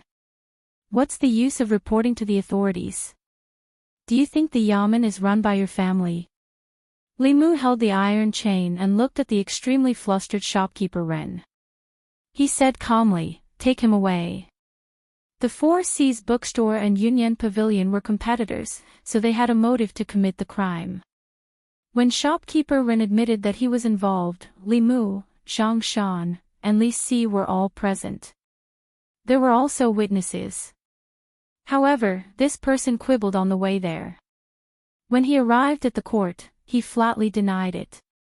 When he was questioned by Zhang County magistrates, he said firmly, sir, this commoner has been wronged.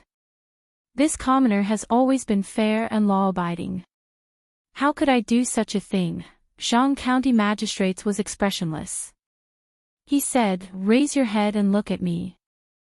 Shopkeeper Ren raised his head and looked at Zhang County magistrates. When their eyes met, the shopkeeper of the Four Seas bookstore suddenly froze. At the same time, Li Mu also noticed that Zhang County magistrate's eyes seemed to have turned into a deep pool. With just a glance, his gaze seemed to have sunk into it. He hurriedly looked away. At this moment, Zhang County magistrates looked at Shopkeeper Ren and asked calmly, the Yunyan Pavilion's shopkeeper has been haunted by evil spirits recently. Was it your doing? Shopkeeper Ren nodded mechanically. Yes. Zhang County magistrates continued to ask, why did you do this? Shopkeeper Ren said, the Yunyan Pavilion stole our Four Seas bookstore's business. Their shopkeeper is a woman who just came to Yangqiu County not long ago. She has no background, so I wanted to force her to give up a portion of the profits. Who was the one controlling the evil spirits? I found a Daoist priest on the streets and spent 10 taels of silver to ask for his help. Where is the Daoist priest? The Earth Temple in the west of the city. Cultivators were not under the jurisdiction of the government, but if there were any who committed crimes, it would be difficult for them to escape punishment. The imperial court had always had zero tolerance for cultivators who used Taoism to harm others. Those who harmed others' lives would be killed, those who used evil spirits to harm others to achieve certain goals would be beaten 100 times, crippled of their Taoism, and expelled. Hanja led people straight to the Earth Temple in the west of the city and found a wandering Daoist priest. The Daoist priest was only at the soul refining realm. Hanja sealed his Taoism and brought him to the yamen. After being identified by Shopkeeper Ren, Zhang County magistrates personally crippled his Taoism and destroyed his Dantian, cutting off any possibility of him harming others in the future. As for the shopkeeper of the Four Seas bookstore, as the mastermind behind the scenes, he naturally could not escape punishment. After being beaten 50 times, he was barely alive. In addition, the Four Seas bookstore was closed for 3 months and fined 100 taels of silver as compensation to the shopkeeper of the Yunyan Pavilion. As for the evil spirit, it would be a pity to destroy it. Li Mu simply applied to Zhang County magistrates to send her to the Jinshan Temple. After all, Xuandu loved to entertain ghosts and demons. Li Mu would treat it as returning a favor to him. Shopkeeper Ren was carried away by 2 constables. Lu Hanyan looked at Li Mu and said, thank you. Li Mu waved his hand and said, what are you thanking me for? This case happened in my jurisdiction. Lu Hanyan did not stand on ceremony and said, then I'll go back first. Remember to come back for dinner tonight. After Lu Hanyan left, Han Zhe, who had been paying attention in this direction, came over and asked Li Mu, "Do you know the female shopkeeper of the Yunyan Pavilion?" Li Mu said, "She's my neighbor." Han Zhe looked at him and asked, "Just your neighbor?" Li Mu asked, "What else could it be?" Han Zhe asked again, "Is your neighbor married?" Li Mu glanced at him and said, "Why are you asking this?" Han Zhe probed, "She's so beautiful and she's not married. Don't you have any other thoughts about her?" Li Mu said impatiently, "What are you trying to say?" Han Zhe said, "I just want to ask, if you had to choose between her and Miss Qing, who would you choose?" Li Mu looked at him in confusion and asked, "Why should I choose?" Looking at Li Mu's back as he left, Han Zhe touched his chin and fell into deep thought. The best result was, of course, Li Mu and shopkeeper Lu being together. This way, there would no longer be an eyesore between him and Li Qing. But what did he mean by that? Why should I choose? Did he mean that he didn't choose one, or did he want both? In the guard room, old Wang looked at Li Mu and said uncertainly, "You want both?" Li Mu nodded. "I want both." Old Wang looked at the books Li Mu picked out and asked, "These books are all basic knowledge before cultivation. You have no use for them, so what do you want them for?" Li Mu said, "I have other uses for them. Anyway, no one is reading these books. Why don't you lend them to me for a few days? I'll return them to you after a few days." Although Li Mu didn't need these books, Lu Hanyan and Wanwan had just stepped onto the path of cultivation. They still needed to build a foundation and broaden their knowledge. It was unrealistic for Li Mu to explain things about cultivation to them one by one. It was better to give them a few books and let them read by themselves. Old Wang nodded and said, "Okay, remember to return them when you're done." Old Wang was well-read and knowledgeable. Li Mu thought of Wanwan and asked, "By the way, Old Wang, can ordinary people see wraiths?"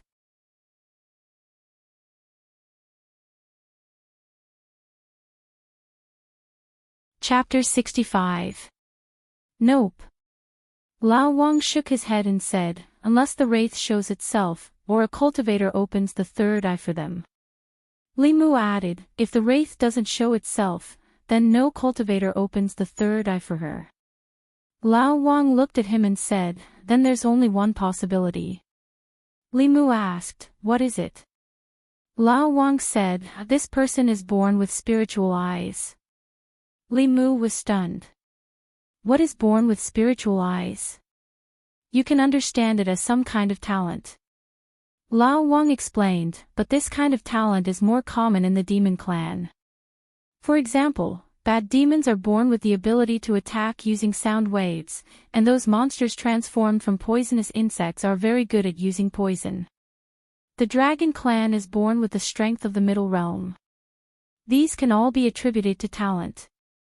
Humans sometimes have this kind of situation. Born with spiritual eyes is equivalent to opening the third eye at all times. It's normal for them to be able to see things that ordinary people can't. Li Mu didn't ask any more questions.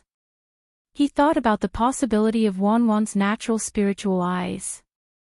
With her courage, she would cry when she saw a female ghost. If she was born with spiritual eyes, why didn't he discover it? Li Mu thought about it again and felt that it was normal for this kind of thing to happen to Wanwan. Although there were demons and ghosts in this world, under the protection of the imperial court, demons and ghosts and humans mostly minded their own business. Ordinary people wouldn't be able to come into contact with these things in their lifetime. Under normal circumstances, yin spirits and wraith looked like ordinary people. Ghosts were transformed from humans, so they had dignity and beauty. If it wasn't a special situation, who would want to make themselves hideous and terrifying? With Wanwan's personality, even if she really saw a ghost, she probably wouldn't be able to tell. This reminded Li Mu of the first time he met Jiang Wang clan. He only thought of her as an ordinary woman. While Li Mu was thinking, Lao Wang found a book in the corner of the bookshelf. He blew off the thick layer of dust on it and threw it to Li Mu. He said, "There are records about spiritual eyes in this book. Take a look yourself." Lao Wang really had all kinds of books here. Li Mu put the book together with the other books. He left the yamen and bought some talisman paper and cinnabar on the street. After the condensation of the second spirit, he could write a few more talismans, and they were the more practical ones that could expel evil spirits and kill ghosts. These talismans could only be drawn when he needed them. Obviously, there was not enough time, so he had to prepare them in advance and carry them with him. After returning home, Li Mu wrote more than 10 talismans in a row. He only stopped when his mana was almost exhausted. After dinner, he handed 2 talisman exorcism to Yu Hanyan and said, "These 2 talismans have the effect of exorcism. You and Wanwan should carry them with you. Normal ghosts will not be able to get close to you. You can read the books in my study later. They are all about cultivation.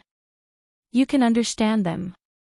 Li Mu didn't give the book about spiritual eyes to her. He planned to study it himself first.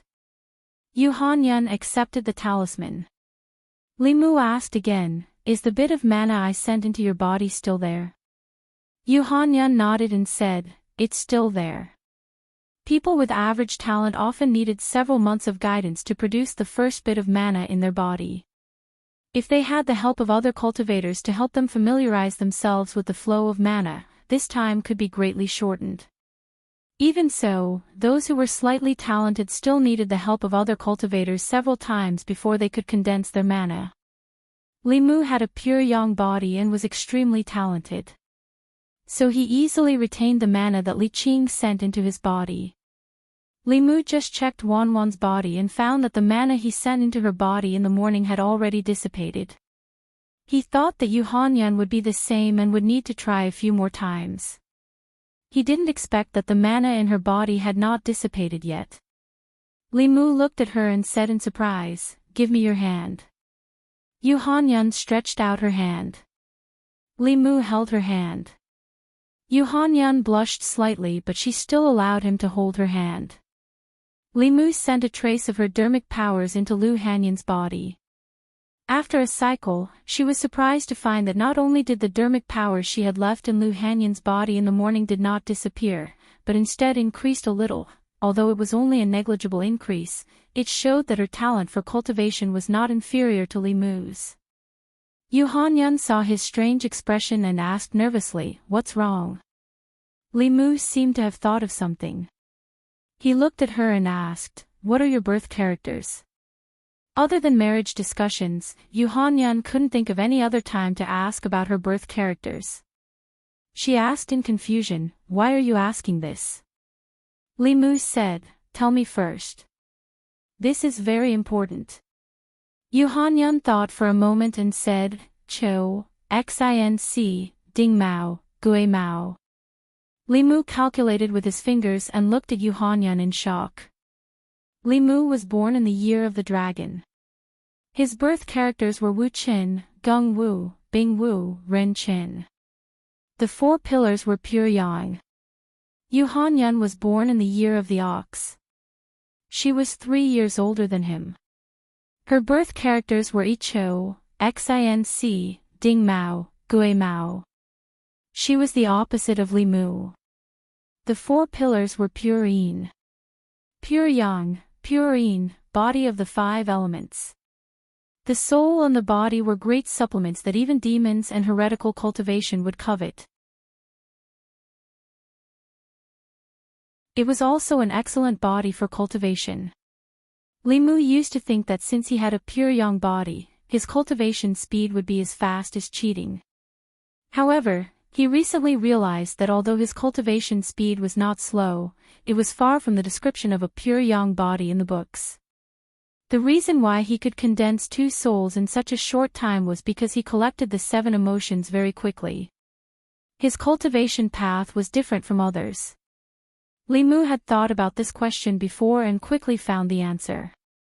Although his body was still pure yang, his soul belonged to his previous life.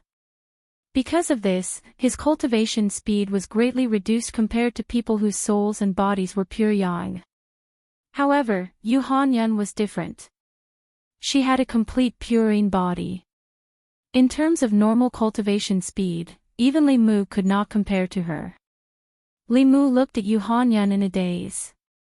She and one had a purine body and the other was born with spirit eyes. What kind of master and servant were they? Yu Hanyan saw his strange expression and felt a little uneasy. She asked, "Is there a problem?" Li Mu came back to his senses. He never expected that Yu Hanyan would have such a rare body like him. He looked at Yu Hanyan and asked, "Has anyone told you that you have a rare purine body?" As soon as he said this, Yu Hanyan's body trembled and her face immediately turned pale. Li Mu was stunned for a moment and asked, "What's wrong?" Yu Hanyan lowered her head and said with a calm expression, "When I was young, father and mother found a fortune teller. The fortune teller said that a pure yang body and a purine body would bring calamity to their loved ones. Father and mother thought that I was inauspicious and sold me to the music hall. Although there was no such thing as a pure yang body and a purine body, they would easily attract the covetous of evil beings. To a certain extent, it was not wrong to say that they would bring calamity to the people around them. The cause of death of Li Mu's predecessor was probably because of this. He could only comfort Yu Hanyan by saying, that fortune teller was obviously a Jianghu swindler. "Don't take it to heart," Yu Hanyan looked up and smiled. She said, "You don't have to comfort me. So what if I'm a pure yang body? After so many years, haven't I still survived? There is no such thing as a pure yang body. I also have a pure yang body, but no one has ever said that about me." Li Mu took out the book on the basics of cultivation that Li Qing gave him from the study. He turned to a page and said, "She has a purine body. Not only is she not a loner, but she is also a genius in cultivation. Take a look for yourself." "Really?"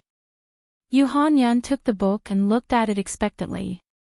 On the yellowed page, there were a few sentences. People with a pure yang body and a purine body have souls that are different from ordinary people's. They are easily coveted by evil beings. If they cultivate, their cultivation speed will be several times faster than ordinary people. A man with a pure yang body and a woman with a purine body are a match made in heaven. They can form the great Tao of dual cultivation. Yin and yang combine and complement each other. Yu Hanyan looked up at Li Mu and said suspiciously, "This book. You didn't write it, did you?" Li Mu glanced at the contents of the page and knew that she had misunderstood the latter part of the words. To prevent her from thinking that he was hinting at something, Li Mu shook his head and said, "Don't misunderstand. You are not my type."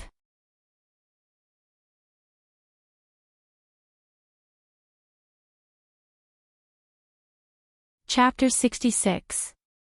Li Mu had some admiration for Lu Hanyan. He admired her independence and self-improvement as a woman.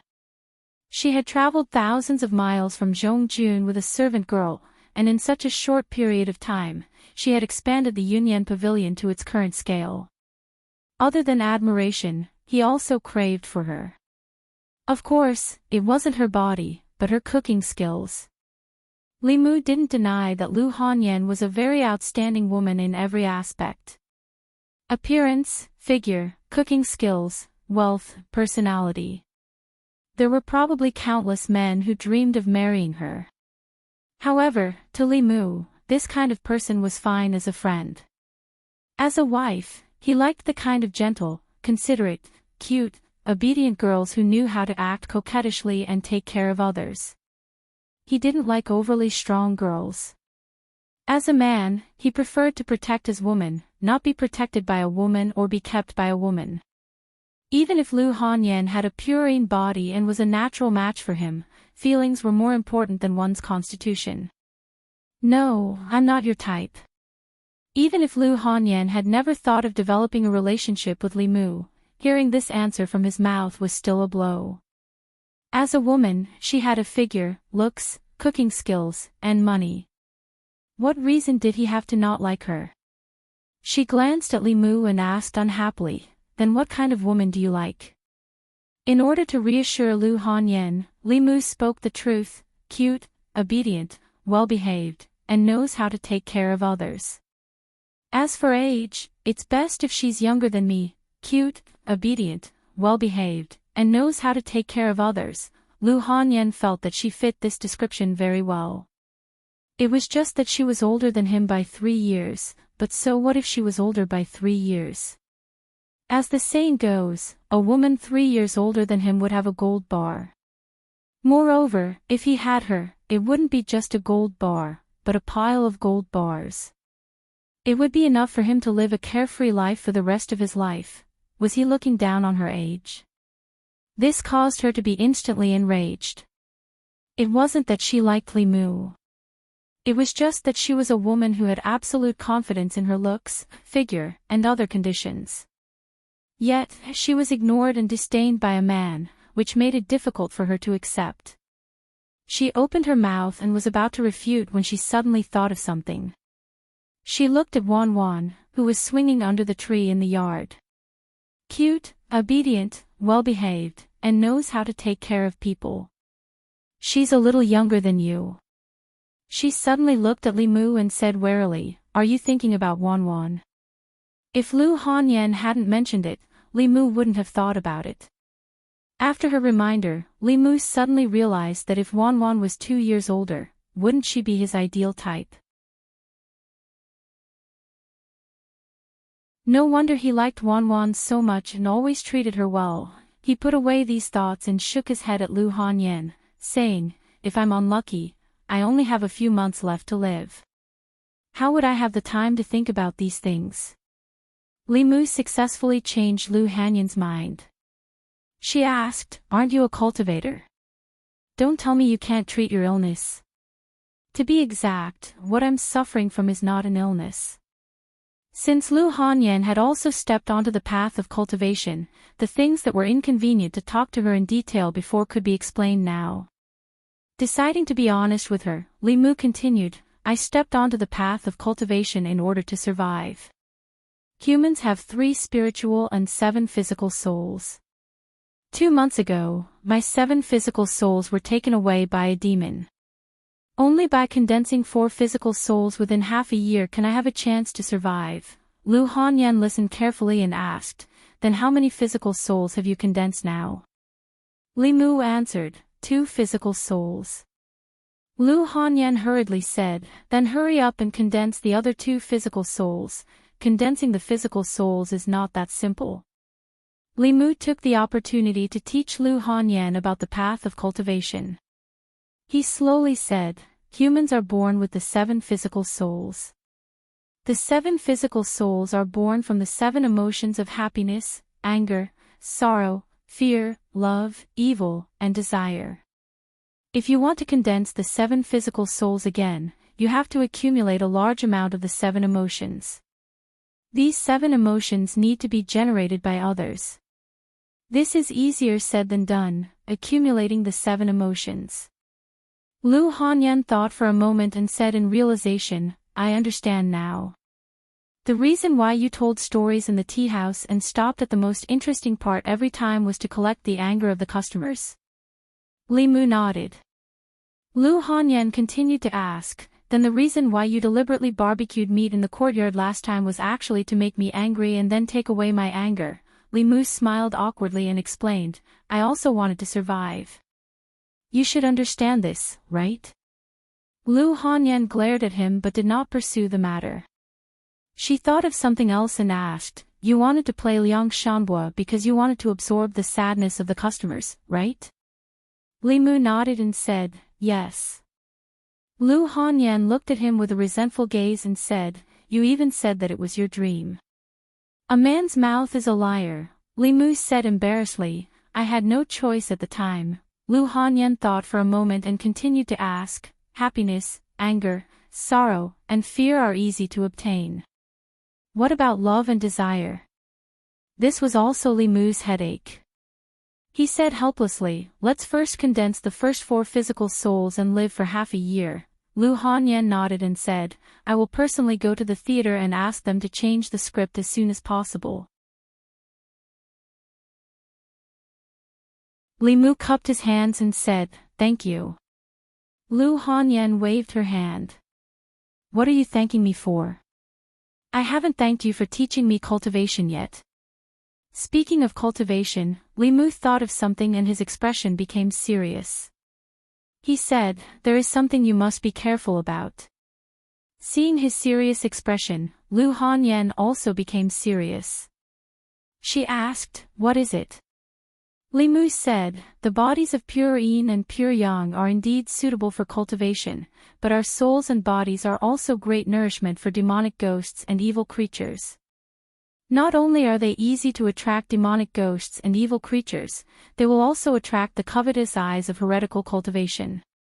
In the future, you must never tell anyone about your birth date and horoscope, let alone let anyone know that you have a body of pure yin. Lu Hanyan nodded and said solemnly, I understand. The bodies of pure yang, pure yin, and 5 elements could not be seen from the outside, unless someone knew their birth date and horoscope, or came into close contact with evil creatures that were more sensitive to these types of bodies. That night in the Zhang family village, the zombie did not chase after Han Jie and only chased after Li Mu because of this reason. Lu Hanyan closed the introductory book and said, let me have a look at this book. This book could help her understand more about cultivation. Li Mu nodded and said, take it. Take the other books in the study as well. Remember to return them to me when you're done. Although this book was no longer of any use to Li Mu, it was still a gift from Li Qing. It would not be good to give it to someone else. Lu Hanyan returned home and put the book under her pillow. She said to her servant girl, Wan Wan, go to the opera house and tell the masters to write the script for Transforming into Butterflies in 3 days. Their wages for this month will be doubled. Ren residence. The Four Seas bookstore was closed for 3 months as a punishment and had to pay 100 taels of silver to the shopkeeper of the Yunyan Pavilion. The shopkeeper was also beaten 50 times. In the Ren residence, the servants looked worried. In a room in the inner courtyard, shopkeeper Ren's wails could be heard. A young man walked into the room.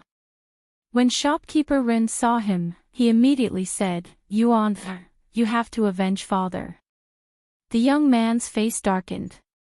He said, didn't I tell you to do business honestly and not engage in these crooked practices? Do you really think those cultivators in the yamen are useless? Shopkeeper Ren said regretfully, I thought that woman was new here and did not have any background. Who would have thought that she had someone backing her? All right, let's forget about this matter. Stay at home and recuperate. Don't provoke the yamen again. The young man walked to the bed, stretched out his palm, and placed it on shopkeeper Ren's back. A white light flashed on his palm. Shopkeeper Ren climbed up from the bed and said in surprise, it doesn't hurt anymore. The young man said faintly, I've only eliminated your pain. You still need to recuperate. Stay at home and don't think about money all the time. When I'm successful in my cultivation, I'll have as much money as I want. Shopkeeper Ren lay back on the bed and said, cultivate well with your master. When your cultivation is successful and you earn a lot of money, by all the bookstores in Yangqiu County, the young man walked out of the room and went to the deepest courtyard of the Ren residence. He said to the 2 servants at the door, I want to cultivate in peace. If it's not a big matter, don't disturb me.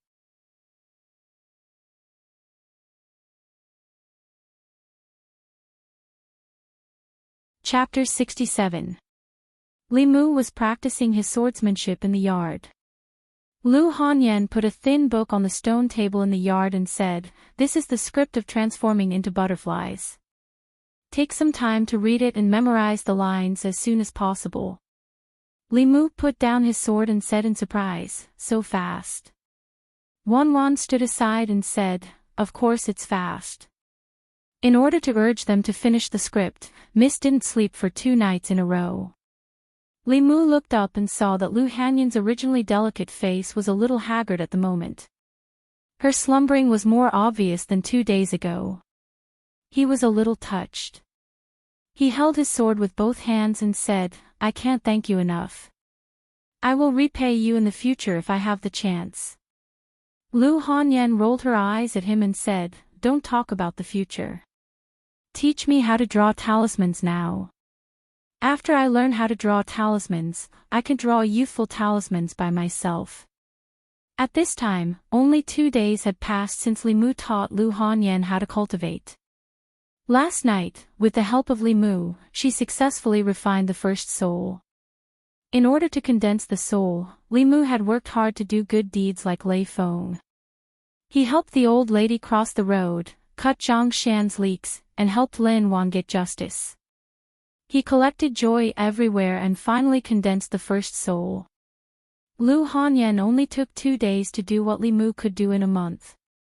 Of course, it was because Li Mu gave her the remaining strength of the tiger demon's soul from the last time he condensed the soul. The talent of the purine body in cultivation played a greater role. Of course, without the courage of a demon, she would not have been able to refine the second soul so quickly. Lu Hanyan remembered the feeling of rapid improvement in cultivation last night. She couldn't help but lick her lips.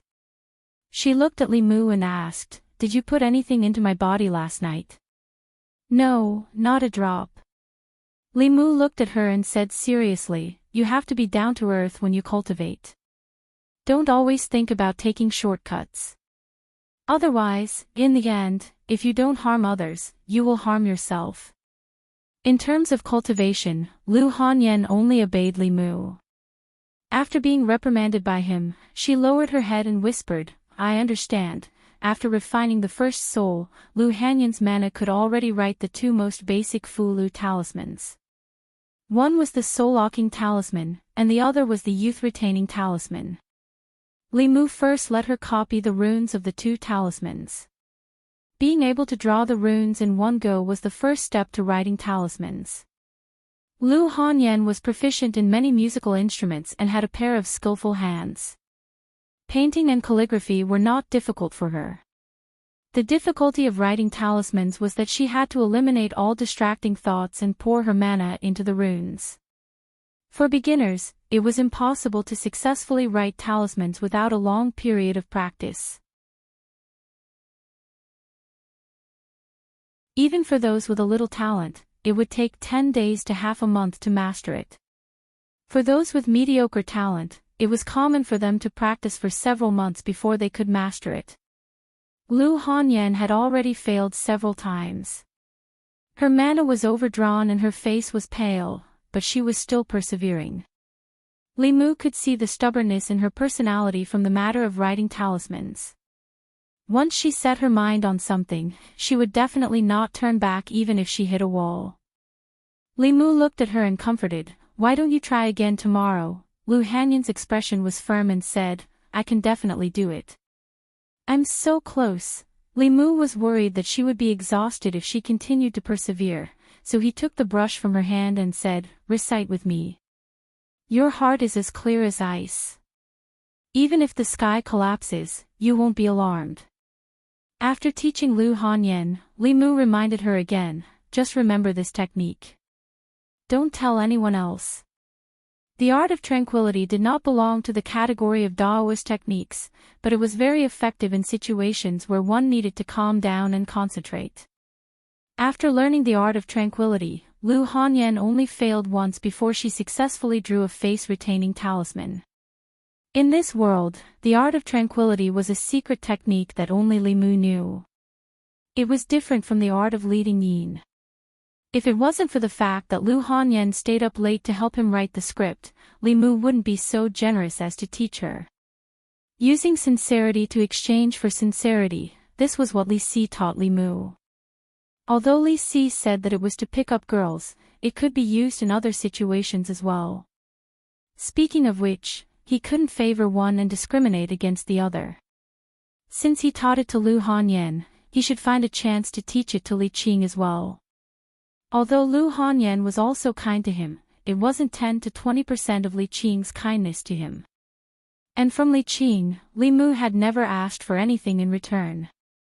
When Li Mu found Li Qing in the guard room, she was cultivating with her eyes closed. The lower three realms of cultivation were soul refining, soul condensing, and spirit concentrating. Soul refining was to refine the 7 souls, allowing the cultivator to completely control the body. Soul condensing was actually soul refining. It was the process of the cultivator gradually controlling the 3 souls. In this realm, the cultivator's soul gradually grew stronger and could freely enter and leave the body. Moreover, when the soul was in the state of leaving the body, it could still retain part of its strength. Spirit concentrating was the last realm of the lower 3 realms of cultivation. At this realm, the cultivator's 3 souls merged into one and completely transformed into the primordial spirit. Even if the body died, the primordial spirit could leave the body and enter a new body to be reborn. As long as the primordial spirit was not destroyed, the cultivator would not truly die. For cultivators in the spirit concentrating realm, their cultivation was all in the primordial spirit. Even if the body died and only the primordial spirit was left, their strength would not be weakened too much. This was similar to monsters in human form. Although the lizard spirit and the tiger spirit's body died, their souls were still strong. However, after they turned into souls, they would be more afraid of thunder arts and Buddha's light. Li Mu walked into the guard room. Li Qing slowly opened her eyes and asked, "Did something happen in your cultivation?" "No." Li Mu shook his head and said, "I came across a spell by chance. It can clear the heart and restrain the mind. When I use it when I'm writing talismans, it can stabilize the mind and increase the success rate of writing talismans." He handed a piece of paper to Li Qing and said, "This is the spell." Li Qing did not take it. She shook her head and said, "There are many spells of calming the heart and clearing the heart in Taoism, but none of them have this effect. Even in the 6 ancestral courts, this spell can be called a top-notch spell. It's very precious. I can't accept it." Li Mu put the paper on the table in front of Li Qing and said, "Boss taught me cultivation, saved my life, and gave me a book and a sword. What's this little spell?" Li Mu had many Taoist spells and scriptures. The clear heart spell was the least effective among them. It was not that Li Mu did not want to give her something good. With Li Qing's kindness to him, it was not too much to ask Li Mu to repay her with his body. It was just that Li Mu himself had not figured out the 9 words mantra. If he took it out like this, he would not even be able to come up with an excuse. Although this little clear heart spell could not repay Li Qing's kindness, they lived under the same roof every day and had many opportunities to interact. In the future, there would be plenty of opportunities to slowly repay her. After all, the future was long. Putting the paper on the table, Li Mu smiled at Li Qing and said, "Boss, continue cultivating. I'm going out to patrol, wait a moment." Li Qing glanced at the paper on the table and said nothing. She only looked at Li Mu and asked, "You've already condensed Corpse Dog and Concealed Arrow. Which one are you going to condense next?" Li Mu embarrassedly said, "Sparrow Shade." Li Qing continued to ask, "Have you thought about how to collect grief?"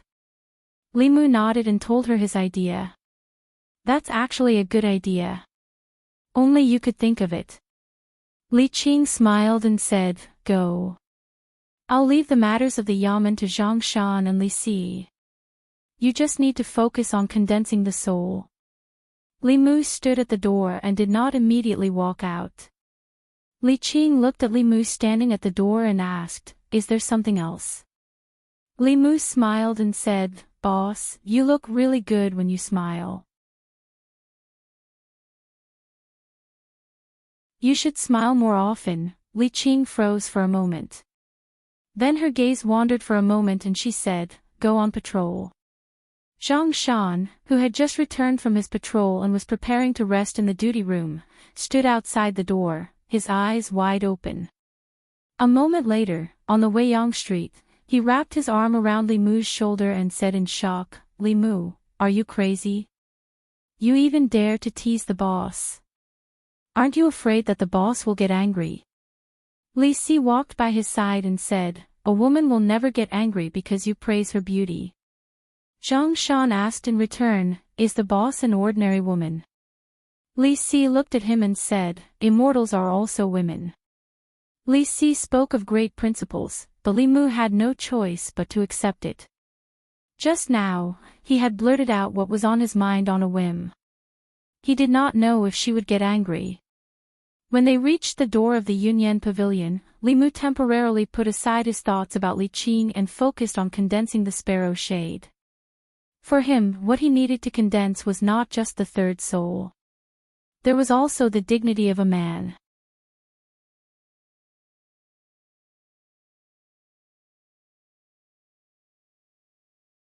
Chapter 68.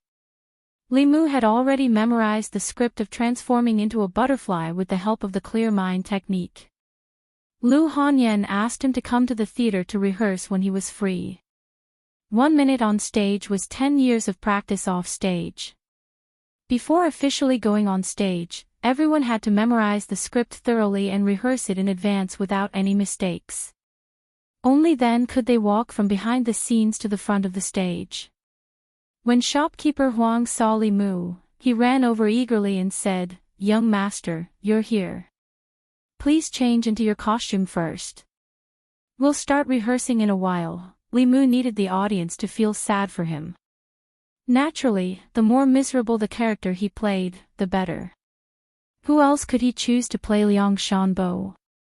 However, in fact, he wasn't very sure if he could collect sadness in this way. If he couldn't, he would let Li Qing break his legs and pretend to be a beggar. He would beg at the city gate. A man should be more ruthless to himself. Survival was always the first priority. Dignity and other things could be abandoned in the face of life. Because it was just a rehearsal, Li Mu changed into his costume and didn't put on makeup. He sat backstage. After a while, he saw shopkeeper Huang coming over with another handsome scholar in costume. Li Mu looked at the handsome scholar's face. No matter how he looked at it, it was familiar. However, he couldn't remember where he had seen it before. The handsome scholar crossed his arms and asked, "What's wrong? You don't recognize me?"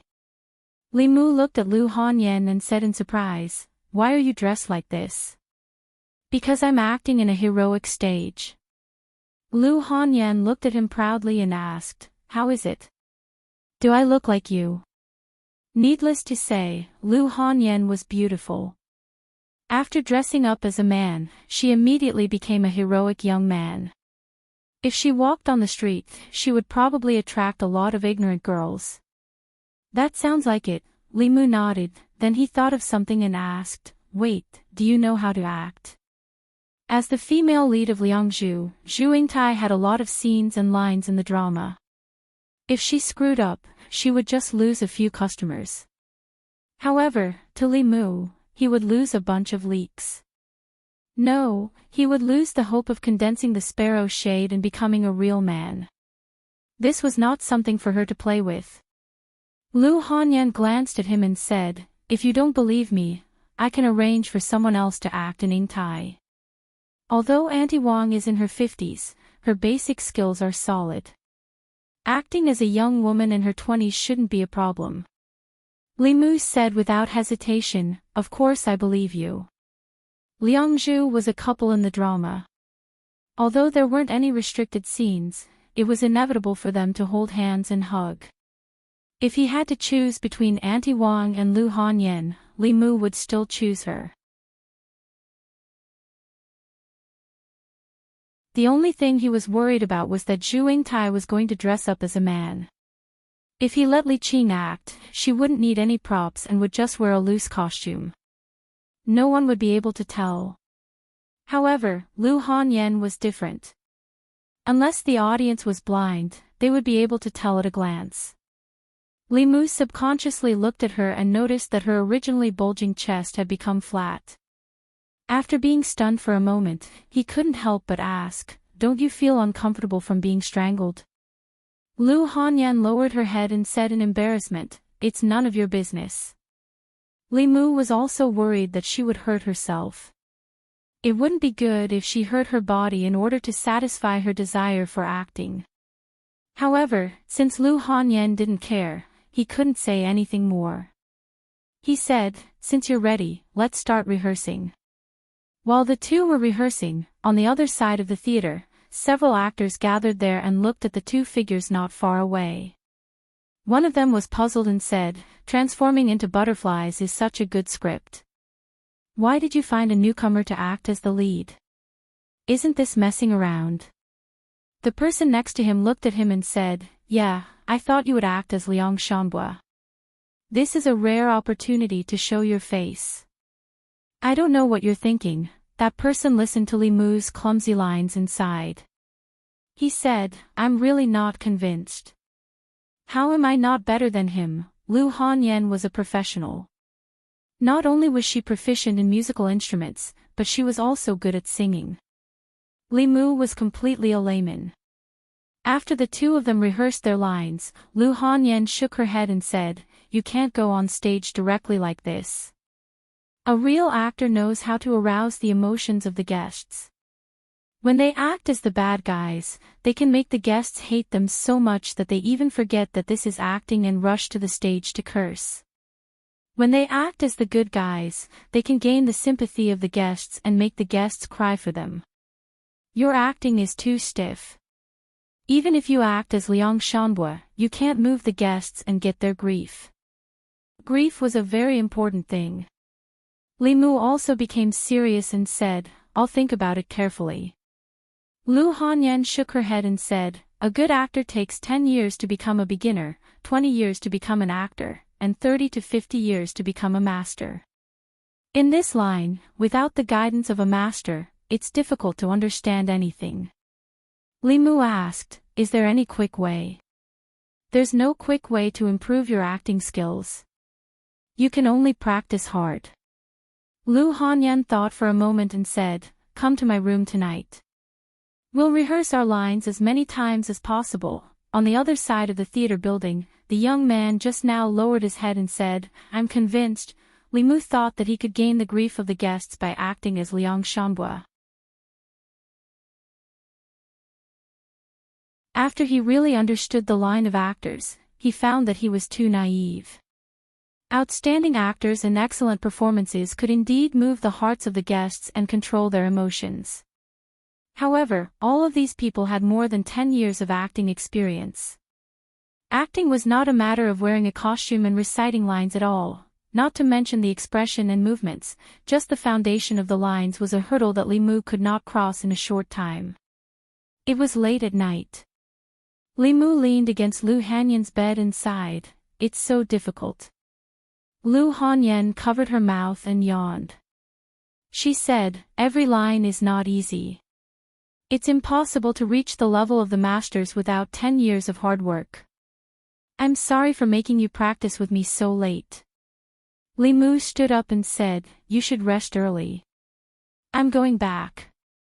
Lu Hanyan nodded and asked, "If the acting doesn't work, what are you going to do next?" "What else can I do?" Li Mu sighed and said, "I can only break my legs and go outside to beg for sympathy." Lu Hanyan was stunned and asked, "Are you so cruel to yourself?" Li Mu said helplessly, "If I'm not cruel to myself, I'll lose my life. Humans have 7 souls, and 2 souls are born from love and lust." Lu Hanyan seemed to have thought of something and continued to ask, "What are you going to do about love? You can't go and harm so many girls, right?" Li Mu didn't even have the chance to collect grief, let alone love. He could only say, "We'll talk about it in the future." Lu Hanyan continued to ask, "Love is fine, but what about lust?" Li Mu lowered his head and looked at his own body, then looked at Lu Hanyan and shook his head. "We'll talk about it in the future." After another night of studying the lines, Li Mu remembered that he hadn't visited Suhi in a few days. He personally cooked a few dishes and went to Clearwater Bay. As Suhi ate, she said, "Next time, remember to bring me a jar of wine. Is the wine shop in the east of the city still there? I really like their autumn dew wine. I haven't drunk it in 20 years." As she spoke, she saw Li Mu's absent-minded appearance and asked, "What's wrong? Is there something on your mind? Is there another difficult case in the yamen?"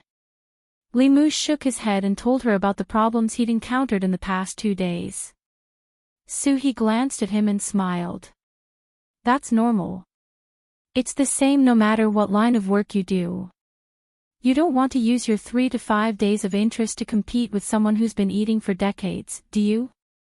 Li Mu sighed and said, "If there's really no other way, I'll just have to go to the city gates and beg. That's not necessary."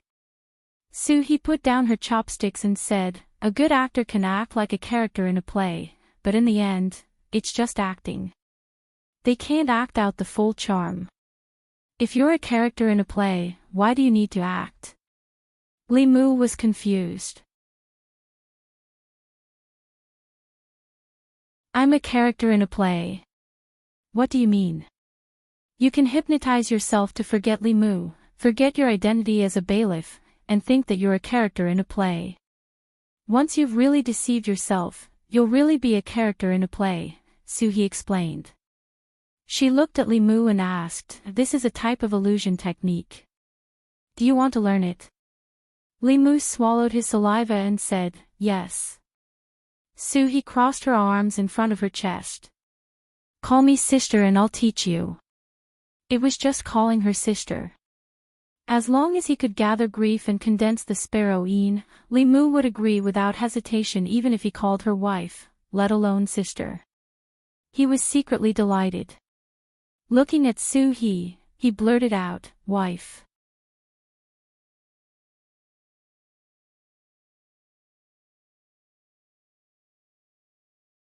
Chapter 69. Suhi was stunned and asked, "What?" She tilted her head and looked at Li Mu. "Wife? Bah." He was too excited just now and made a mistake. Li Mu's face turned red and he quickly said, "I'm sorry, I called you wrongly. Miss Su, Sister Su, please." Suhi glanced at him and continued, "Illusion is a spell to bewitch people. Not only can it be used to bewitch others, but it can also be used to bewitch oneself. Bewitching people was a type of ghost spell.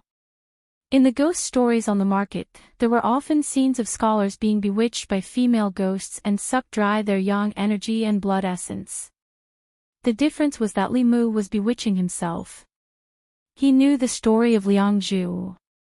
As long as he hypnotized himself and told himself that he was Liang Shanbo, he could naturally immerse himself in Liang Zhu's situation and become the character itself, not just a simple performance.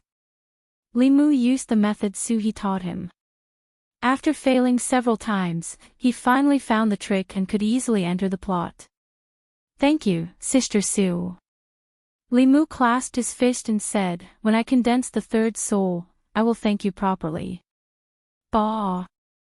Suhi spat and asked, "The third soul is the sparrow-een. After you condense the sparrow-een, how are you going to thank me?" "Of course it's to cook." Li Mu realized the loophole in his words and quickly explained, "Next time, what do you want to eat? Just tell me, I will definitely bring it for you."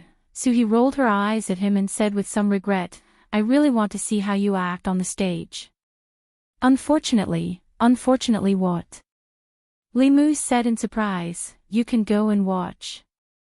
I will save a good seat for you." Suhi was already a ghost cultivator and not a low-level ghost.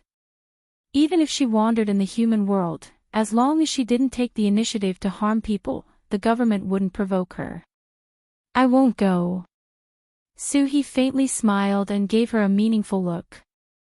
She said, "I hope you can quickly condense the sparrow-een and become a true man who can support the heavens and earth." Li Mu packed up the food box and said, "Then I'm leaving. I'll come to see you another day." "Wait." Suhi suddenly called out to him. "Is there anything else?" Li Mu turned around and asked. He smiled sweetly at him and said, "You gave me strange stories from a Chinese studio and called me your wife. If you really have any thoughts about me, why don't I help you become a ghost cultivator? Then you can." Li Mu knew that she was teasing him out of habit, so he said indifferently, "If one day I really die and my soul doesn't disperse, I'll come to Clearwater Bay to accompany you." Every time he came to Suhi's place, he would gain something. Li Mu decided to come here more often in the future. On his way back from Clearwater Bay, he saw Lu Hanyan pacing back and forth in front of the gate. Lu Hanyan looked at the food box in his hand and asked in confusion, "Where did you go?" Li Mu said, "I went to visit a friend." Lu Hanyan didn't ask any more questions. She said, "It's good that you're back. Let's continue practicing. The sooner we finish practicing, the sooner we can go on stage. The sooner you can escape from danger." Lu Hanyan seemed to be even more anxious than him about condensing the soul. Li Mu went home and changed his clothes, then practiced with her in the courtyard. Lu Hanyan quickly entered the role of Zhu Yingtai. She held his hand and turned her head to the side. She said sadly, "Brother Liang, Yingtai can't marry you in this life. We can only wait for the next life to be together." Li Mu used the art of charm on himself and turned into Liang Shanbua. He covered his mouth and coughed a few times. He said sadly, "The world is ruthless, the world is rude. So be it. The sedan will carry your Ma family home. The autumn wind will send me to the Yellow Springs." Lu Hanyan looked at Li Mu in a daze. For a moment, she didn't know how to respond. It wasn't that she forgot her lines. It was just that in one night, Li Mu's acting had changed dramatically. Before, his lines were still a bit stiff and his performance was a bit exaggerated. But now, his lines were smooth and his movements were skillful. He was even better than those old masters who had decades of experience. Lu Hanyan almost thought that he was Liang Shanbua. Li Mu finally got into the mood, but he was interrupted by Lu Hanyan's pause. He came out of the art of charm and asked her, "What's wrong?" Lu Hanyan looked up at him and said in surprise, "It's only been one night. How did you improve so much?" Li Mu said, "Maybe last night, I realized the essence of acting." Lu Hanyan was puzzled. "What is it?" "Real." Li Mu explained, "When I'm not acting Liang Shanbua, I'm showing the real Liang Shanbua in front of everyone. There's no trace of acting. Naturally, it won't make people feel stiff. Everyone knows this, but it's not that easy to do." Lu Hanyan looked at him with an inexplicable gaze. She said, "Li Mu, you're really a genius. It's a pity that you're not an actor." Li Mu's dream was to become a real man, not an actor. He shook his head and said, "Let's not talk about this. Let's continue." The people of Yangshuo County didn't have many entertainment activities on a daily basis. Those who had read books and knew a few words, when they were bored, they could read all kinds of stories and novels to comfort their hearts. Most people could only drink tea, listen to stories or songs. Only those who lived a luxurious life were willing to spend a few more copper coins to go to the opera house to listen to opera. A group of guests walked in from outside the Yunyan Pavilion's opera house. The opera house released a new play today called Transforming into a Butterfly. Because the story of Transforming into a Butterfly had been popular in the tea house for a while, and later in the bookstore, most of the people of Yangshuo County had heard about it from others even if they hadn't read it. Before releasing Transforming into a Butterfly, the opera house had done publicity a few days in advance. Many people who had heard the story of Transforming into a Butterfly had bought tickets a few days in advance, waiting to see the first performance of the new play. Two pitiful people. Why didn't they have a good ending? That Ma family is really a good-for-nothing. They're always trying to break up a couple. Liang Zhu transforms into a butterfly. It makes my heart ache. even though they already knew the content of the story, the feelings generated from hearing it and seeing it were completely different. The actors acted out this poignant love story vividly, incisively and vividly. When they saw Uncle Shanbua die of illness, Ingtai jump into the grave on the way to her wedding, and the two turn into butterflies and fly away, their hearts were filled with deep sorrow. Some of the more emotional onlookers even shed tears. The curtains slowly pulled down, and the first performance of Transforming into a Butterfly came to an end. The audience sat below the stage. They were infected by the poignant sadness and shed tears of sadness. Li Mu stood on the stage, absorbing the endless sadness. He couldn't stop smiling. His idea was right. If he told the story of Liang Zhu purely as a story, he wouldn't be able to absorb other people's sadness. However, if he transformed into Uncle Liang himself and used his superb acting skills to let the audience put themselves in the situation and think that he was Uncle Liang himself, he would naturally be able to absorb other people's emotions. Appropriately guiding other people's emotions was cultivation. Excessive plundering was harvesting. After countless experiments, Li Mu had found a balance. He could ensure that he didn't cause any harm to those people's bodies when he needed it. This way, as the number of guests increased, he would only need 10 days at most to accumulate enough sadness to condense the sparrow shade in one fell swoop. Transforming into a Butterfly was a popular story in Yangqiu County. After Yunyan Pavilion moved it to the stage, guests flocked to it. Even though Yunyan Pavilion arranged 2 performances a day, it couldn't satisfy all the guests' needs. It wasn't until 10 days later, when most people had watched Transforming into a Butterfly once or even twice, that the number of guests in the theater gradually decreased. Early morning. Li Mu sprung up from the bed and subconsciously reached into the quilt. At this moment, he had the urge to cry. In these 10 days, he had asked for leave from Li Qing and performed 2 performances a day with Lu Hanyan, absorbing the emotions of hundreds and thousands of people. It took him 10 whole days to collect enough sadness and successfully condense the 3rd soul last night. The 3rd soul that Li Mu had been longing for a long time. This morning, he once again regained his dignity as a man. The depression that had accumulated in his heart for the past 2 months was swept away. Li Mu opened the courtyard door and felt that the world had become much more beautiful. Creak, the courtyard door next to him opened and Lu Hanyan walked out with a basin of water. When she saw Li Mu, she was clearly stunned. Then she asked in surprise, "Why are you up so early today?" Li Mu let out a long sigh and said, "I can wake up in the morning from now on. Isn't it just waking up one day early? Why are you so proud?" Lu Hanyan glanced at him and suddenly said, "Right, the soul that was born from sadness seems to be called the sparrow shade. It sounds very strange. What does this soul do?" Li Mu waved his hand and said, "You're a girl. Why are you asking so much?"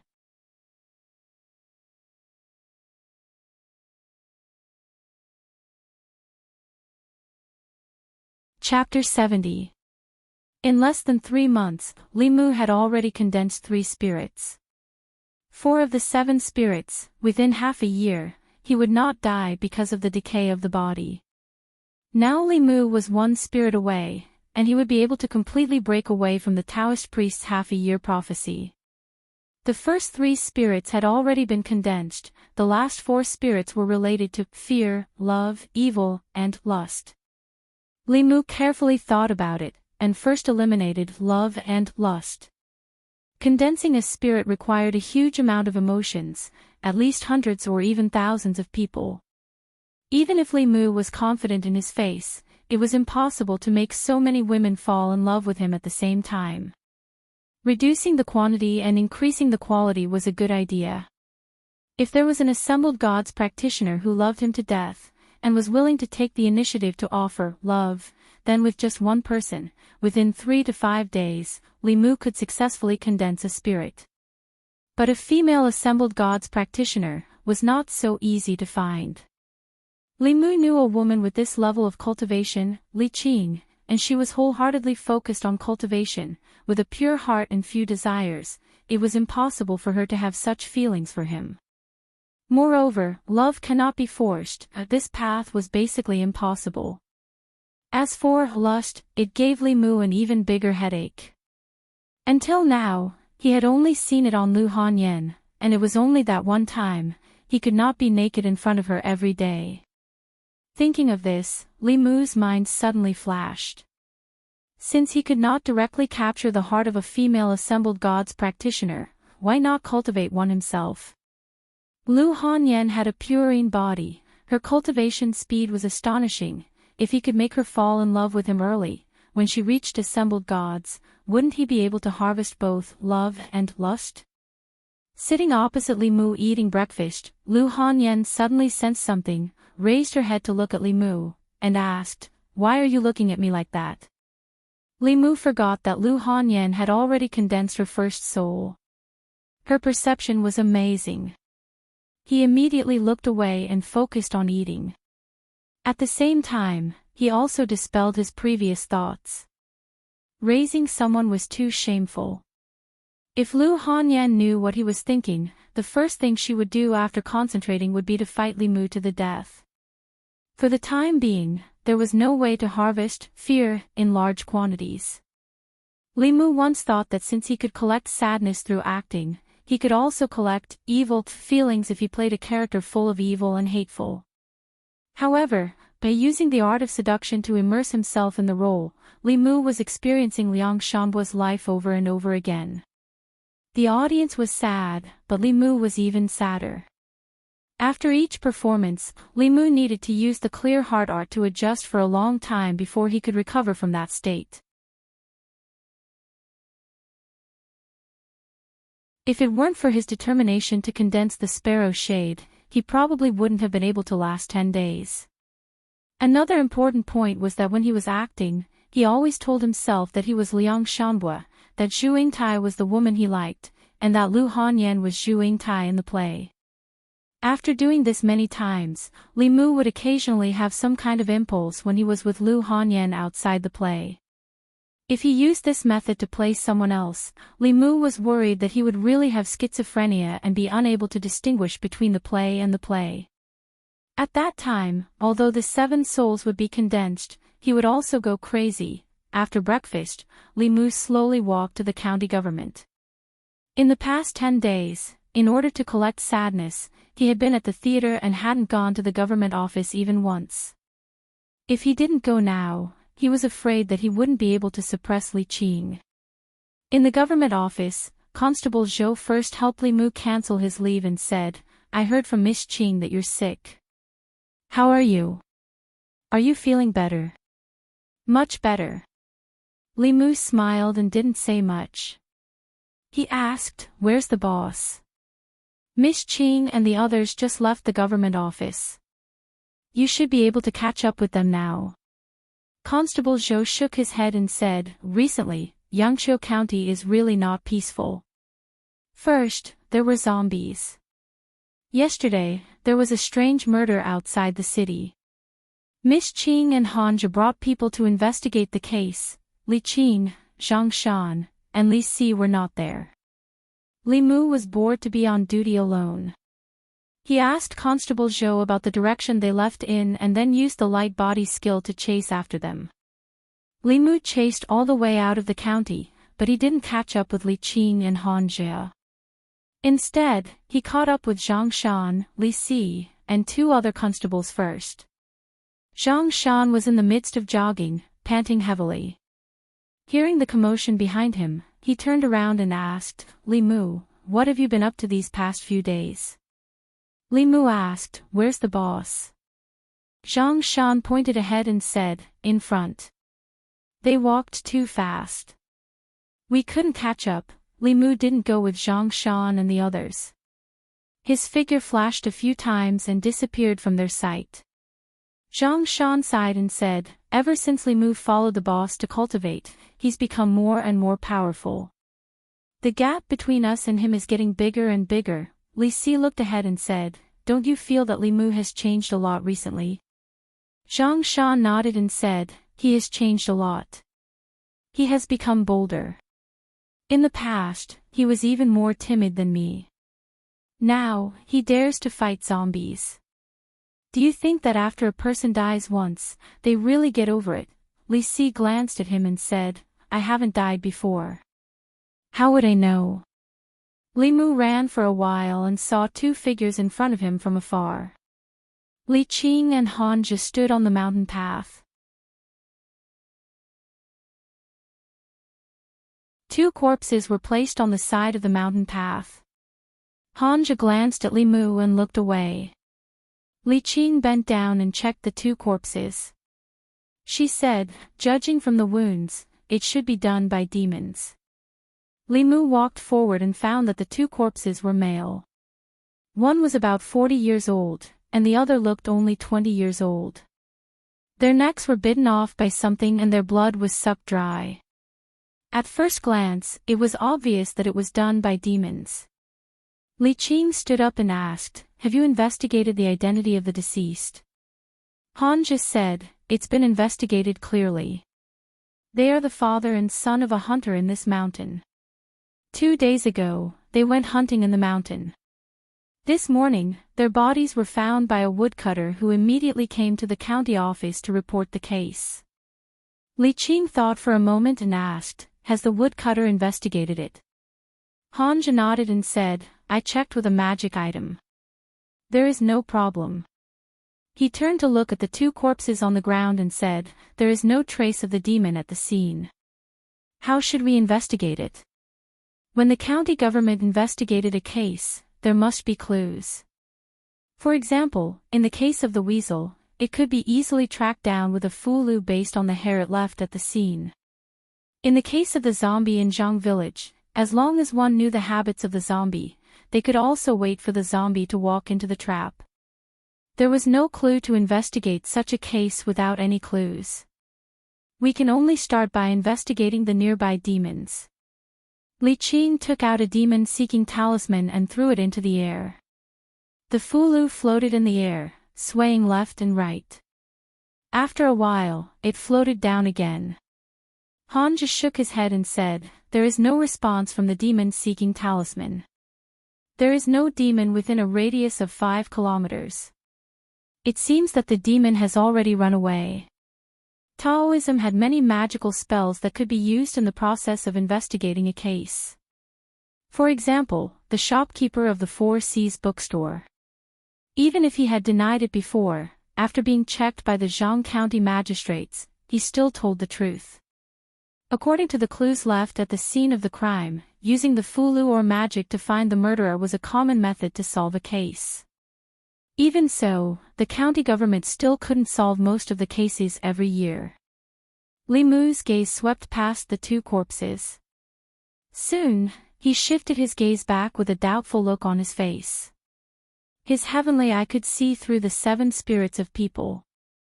He couldn't see through Li Qing and Han Zhi because they had already refined the 7 spirits. There was no reason why they couldn't see through these two ordinary people. The only possibility was that the 7 spirits of these two corpses had already dissipated. After a person died, the 3 spiritual souls would dissipate immediately. However, it would take 7 days for the 7 spirits to dissipate. Even if the hunters had been killed for 2 days, there should be at least 5 spirits left. However, when Li Mu checked with his heavenly eye, he found that there was not a single spirit left in the 2. He thought for a moment and looked at Li Qing. He asked, Boss, when a demon sucks the essence and blood of a human, will it also suck away the 7 spirits? Li Qing shook her head and said, no, the 7 spirits belong to the physical body. If a low-level demon wants to obtain the spirit of a human, it will have to eat the human as blood food. Li Mu pointed at the 2 corpses and asked in confusion, then why are their 7 spirits gone? Li Qing looked at him and asked in confusion, you can see the 7 spirits of a human. The 7 spirits were different from the 3 spiritual souls. Even a cultivator in the 3 middle realms might not be able to see through them at a glance. With Li Qing's cultivation in the spirit realm, she couldn't do this. Li Mu nodded and said, I once learned a magical ability by accident. It can see through a person's 3 spiritual souls and 7 spirits. He glanced at Han Jie and walked to Li Qing's side. He whispered a few words in her ear. Han Jie really wanted to know what this magical ability was, but Li Mu clearly didn't want him to hear. He could only stand far away. The heavenly eye was only a magical use of mana. After Li Qing used the method Li Mu taught her, she looked at Li Mu. She saw that his body was flashing red, gray, and white. She asked in surprise, You've condensed the sparrow Yin? Li Mu nodded and said, I just condensed it last night. Li Qing looked again at the 2 corpses on the ground. As expected, not only were their 3 spiritual souls gone, even their 7 spirits were gone. Her expression became serious and she said, This is not a simple case of a demon harming a human. Let's have someone carry the corpses back to the yamen.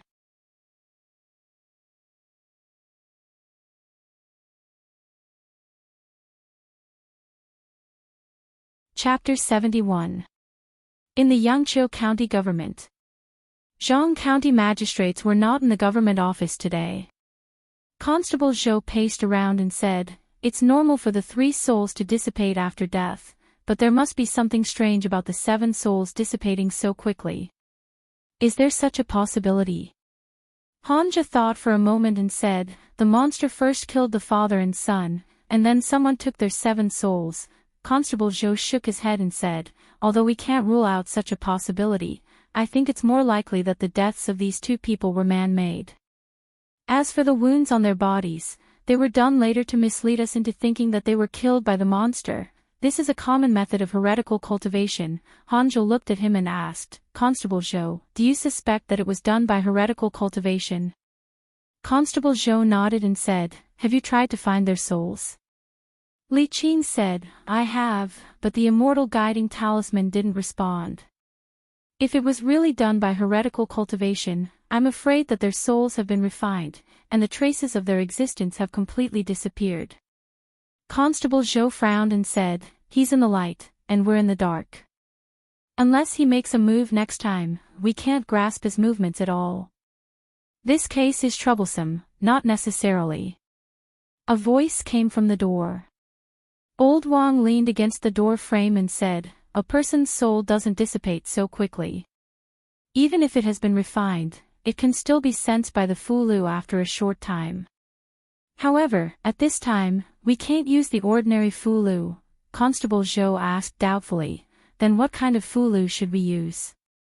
Old Wang shook his head and said, I don't know. I seem to have seen it in a book, but I can't remember which one. Old Wang was indeed a living fossil in the government office. After more than 2 hours of rummaging through the bookshelves in his duty room, he actually found an obscure Daoist book. The nameless Fulu was recorded in this obscure Daoist book.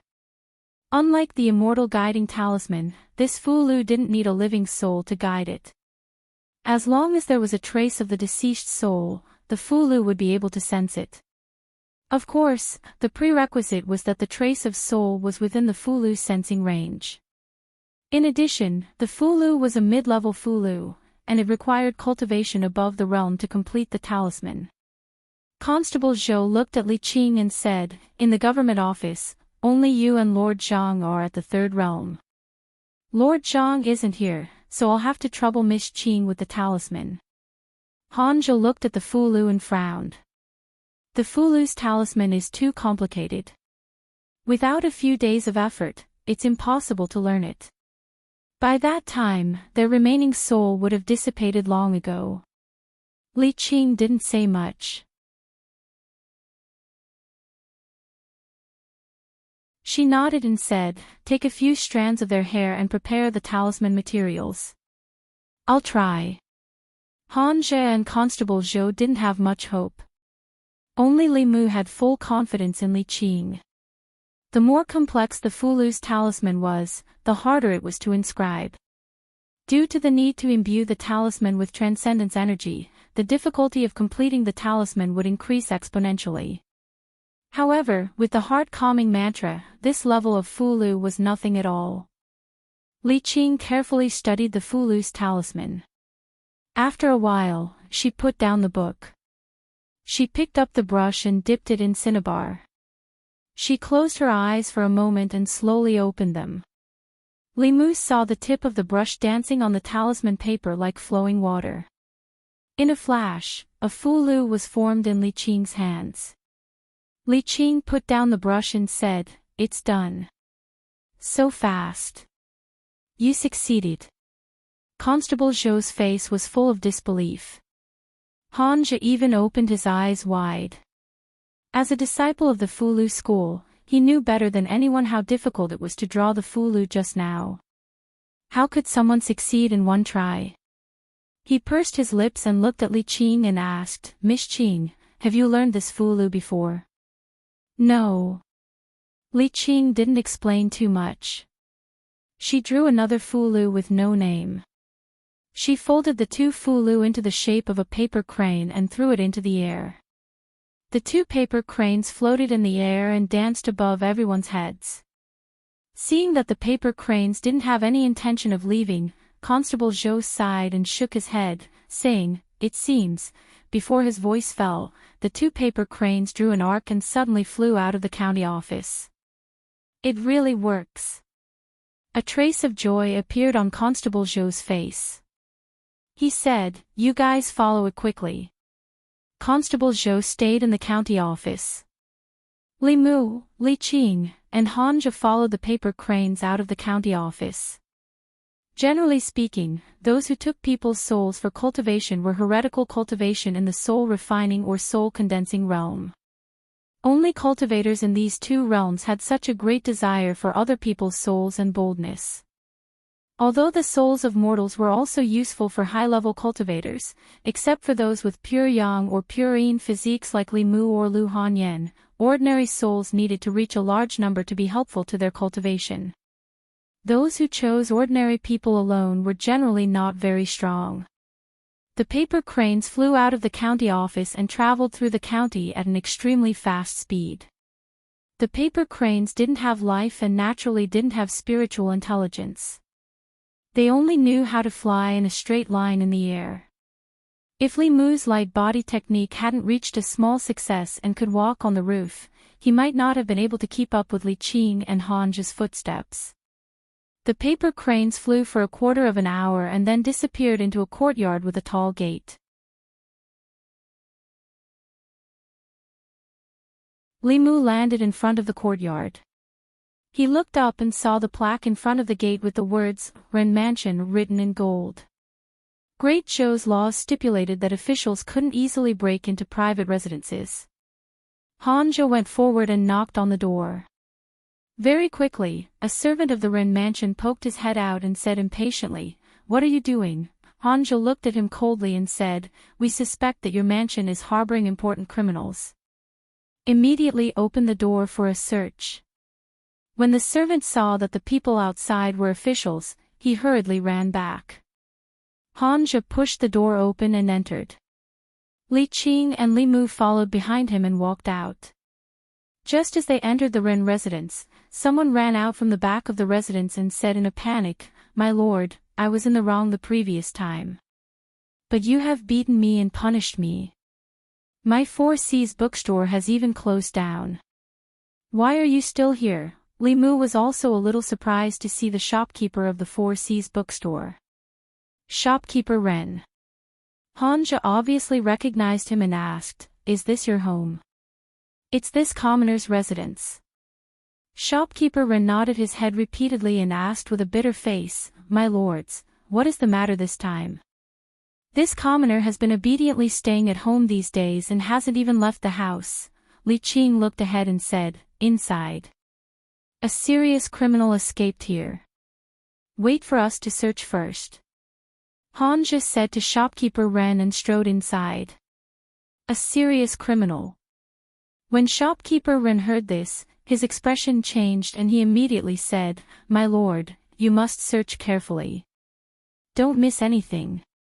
In the deepest part of the Wren mansion, in front of a single courtyard, the courtyard door was tightly shut. 2 paper cranes were fluttering in front of the courtyard door. Li Qing waved her hand and the 2 paper cranes flew back into her sleeve. Hanja stood at the courtyard door and asked, "Who lives here?" Shopkeeper Wren said honestly, "It's my son.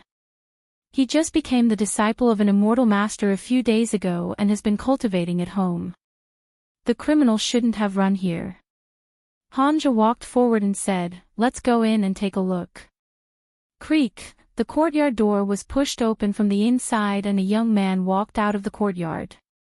The young man had a handsome face and fair skin. He held a black cat in his arms and stood at the courtyard door. He looked at Li Mu and the other 2 and asked, "My lords, is there anything I can help you with?"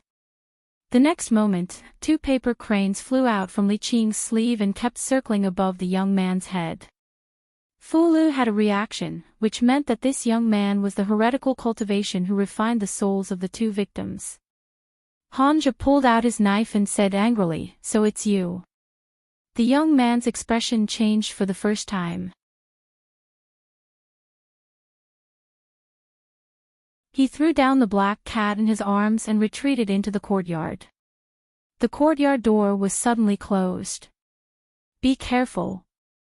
When Hanja was about to chase after him, Li Mu reminded him and kicked Hanja's butt.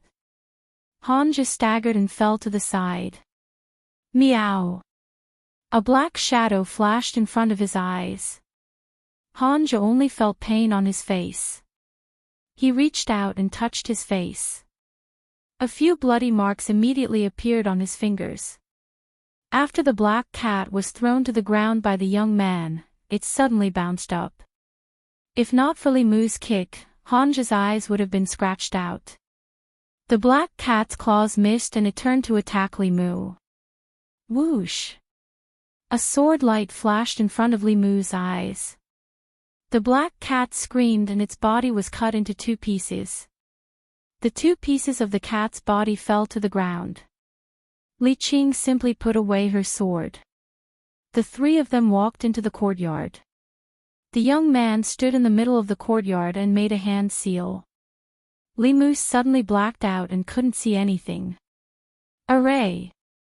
The next moment, he heard Hanja's exclamation. His eyes couldn't see anything, and he couldn't tell the direction. He only felt that the surroundings were filled with ghostly aura and danger lurked everywhere. Li Mu didn't feel safe at all. He couldn't care less. After silently reciting the Heart Sutra, he saw light in front of him. Li Qing had seen this scene before, so she wasn't surprised. Buddha's light. Hanja was stunned at first. Then he looked at Li Mu in surprise and asked happily, "You became a monk?"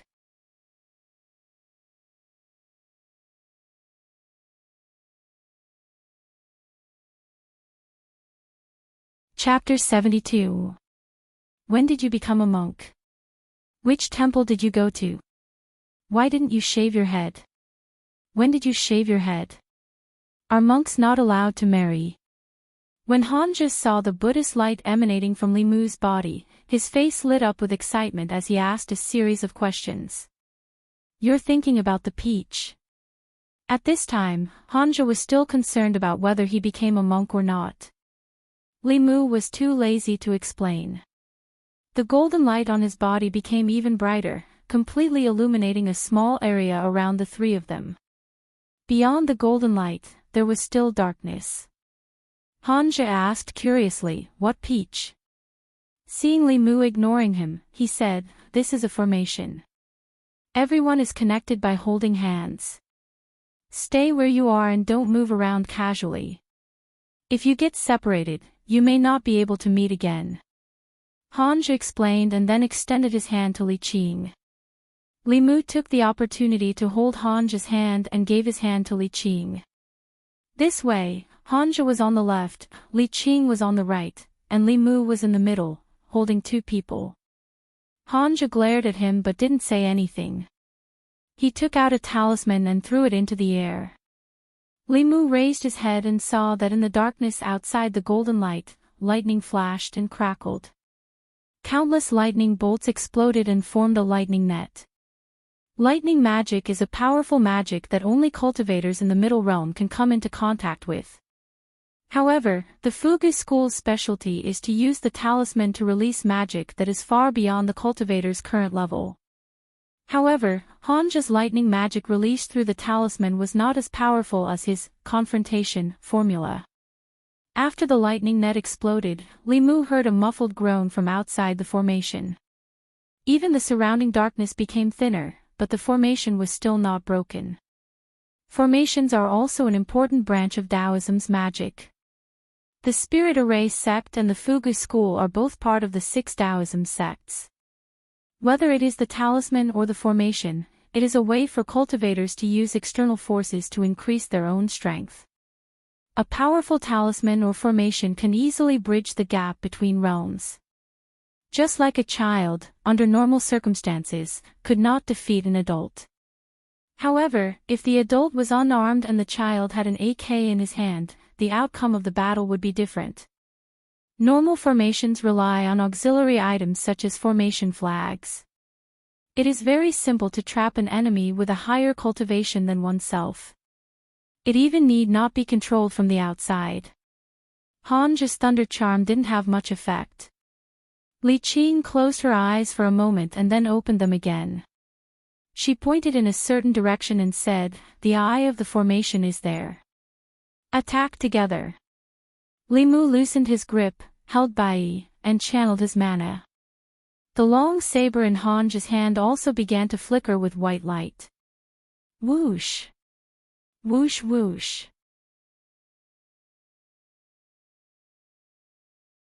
Three rays of sword light attacked the direction Li Qing pointed at the same time. Crack! Li Mu heard the sound of porcelain shattering. The next moment, the darkness in front of him suddenly disappeared. The three of them reappeared in the middle of the courtyard. At the corner of the wall, a piece of jade was broken into several pieces. At the same time, a figure jumped over the courtyard wall and quickly fled into the distance. Li Qing flew up the courtyard wall and said to Hanja, "We can't fight in the city. Don't chase him too closely. Let him leave the county first, in case he does something desperate and endangers the people." Understood. Hanja nodded, and his figure also leaped up. Li Qing and Hanja went after the young man, while Li Mu stayed where he was.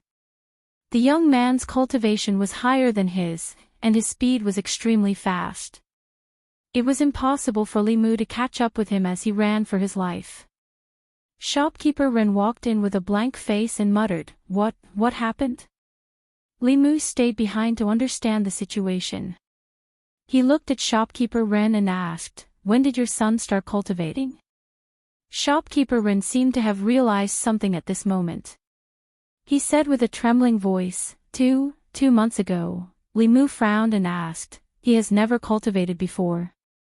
Shopkeeper Ren shook his head with a pale face. No. The feeling that the young man gave Li Mu was that he wasn't much weaker than Li Qing.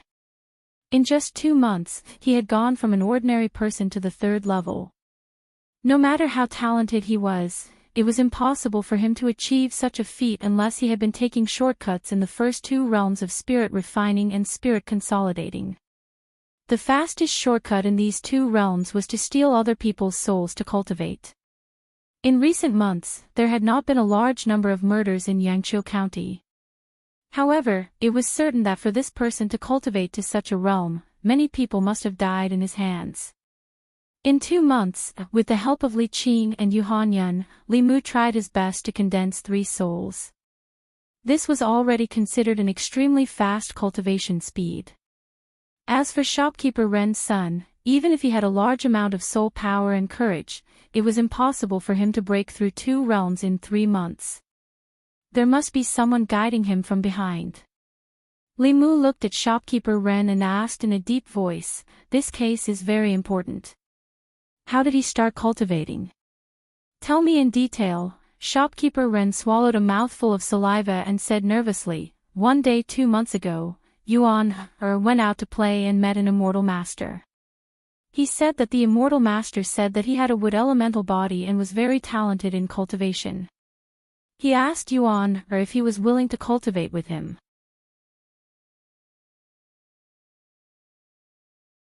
Yuan agreed at that time. After that, Yuan came home and told me that I felt that cultivation was not a bad thing, so I agreed.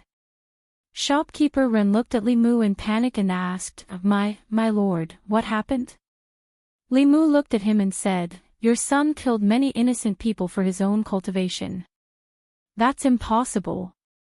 Shopkeeper Ren trembled and hurriedly said, My lord, you must be mistaken.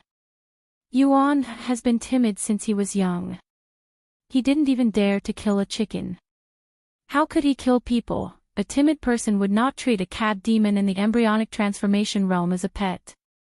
He would also not set up a formation and flee after seeing Li Mu and the other two. People would change, especially after they started cultivating. As their strength increased, their mentality would also undergo a huge change. Especially when he tried to cultivate with the souls of living people, he would completely become a heretical cultivation cultivator. He would view human lives as grass and human souls as tools for his cultivation, and according to Li Mu's guess, that so-called immortal master did not have the intention of taking in Ren Yuan as a disciple. To be able to allow Ren Yuan to cultivate in such a way and rapidly increase his strength, it meant that this person was most likely also a heretical cultivation cultivator. When a heretical cultivation cultivator encountered a wood elemental body, he would definitely not think of taking in a disciple. Although the 5 elemental body was not as rare as the pure yang and pure yin bodies, it still had a very special use for heretical cultivation cultivators. Li Mu had read in books that many heretical cultivation cultivators would use the 5 elemental body as a cauldron to guide their cultivation. In an extremely short period of time, they would rapidly increase their cultivation. After that, they would devour their souls or primordial spirits to break through their own realms. Li Mu looked at Shopkeeper Ren again and asked, Where is Ren Yuan's master? Shopkeeper Ren shook his head and said, He comes and goes without a trace. He only comes to our residence occasionally to guide Yuan in his cultivation. He has not appeared for more than a month. Usually, he can only find us, but we can't find him. He swallowed his saliva and asked Li Mu, My lord, is there a problem with that immortal master? Li Mu said coldly, The immortal master is fake. The demon is real. He didn't take your son as a disciple out of good intentions. That can't be. Shopkeeper Ren's face was filled with doubt. He said, That immortal master is really capable. I have seen it with my own eyes. He can walk on water and sit on fire, ride the wind, and even spit out flames from his mouth. He disappeared under my nose, walk on water and sit on fire, ride the wind. Li Mu's body trembled. He suddenly looked at Shopkeeper Ren and asked, What did you say?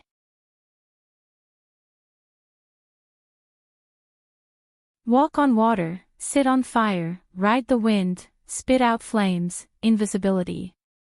These were all techniques that only transcendent cultivators could learn. He thought that the heretical cultivation cultivator was at most in the spirit condensation realm. He did not expect that he had already entered the middle realm. Li Qing was only in the 3rd realm of the spirit condensation realm, and Hanja was in the soul condensation realm. No matter what, they were no match for a middle realm cultivator.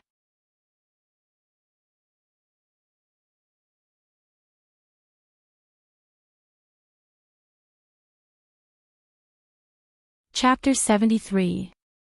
Shopkeeper Ren was shocked by Li Mu.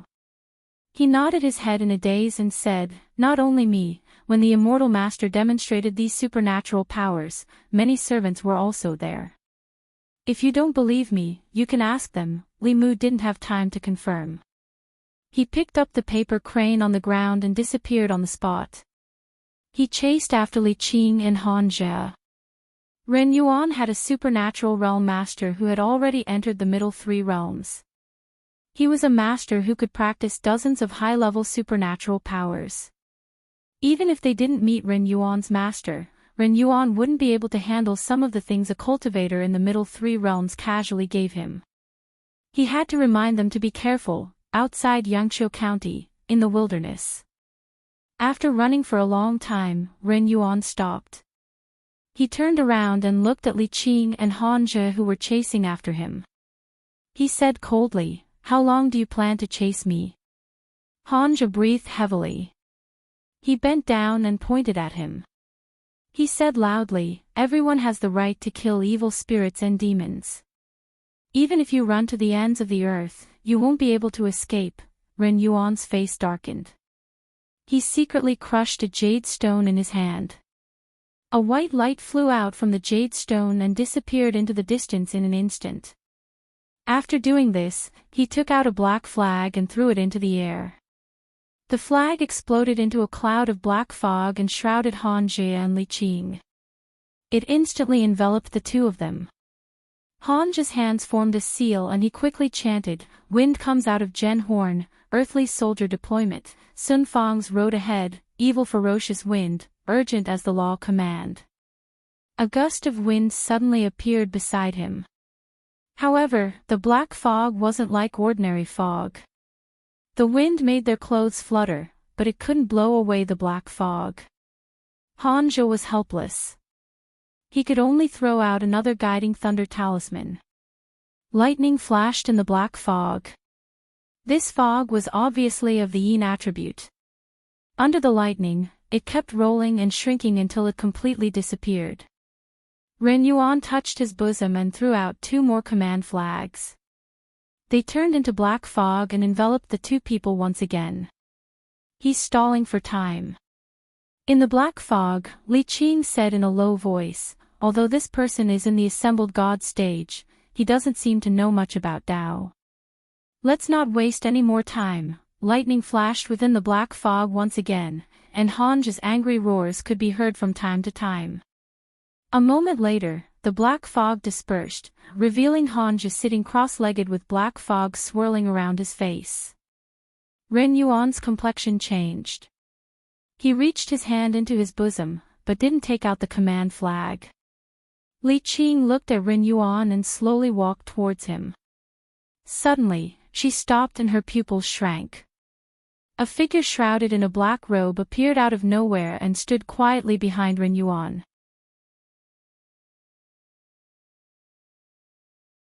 The black-robed man stood there quietly. His black robe tightly wrapped around his entire body, and his face was hidden under a cloud of black fog. His body did not emit any aura, but she felt an extreme sense of danger. "Another one." Han Zhe stood up. The black fog on his face had disappeared. He looked at the black-robed man from afar and shouted, "Who are you?" "Master." Looking back at the black-robed man, Ren Yuan was excited. He pointed at Li Qing and Han Zhe and said, "Kill them. I want to devour their souls." Han Zhe held his sword and sneered, "Then let's see if you have the ability." Li Mu followed the paper crane and ran all the way. Soon, they left the county and came to a wilderness outside the city. Ren Yuan's body still had soul power that had not been refined. By following the paper crane, they could find Ren Yuan and Li Qing. Li Mu saw Ren Yuan at a glance. He seemed to be injured and was meditating on the ground. Li Qing and Han Zhe were fighting with a figure shrouded in a black robe.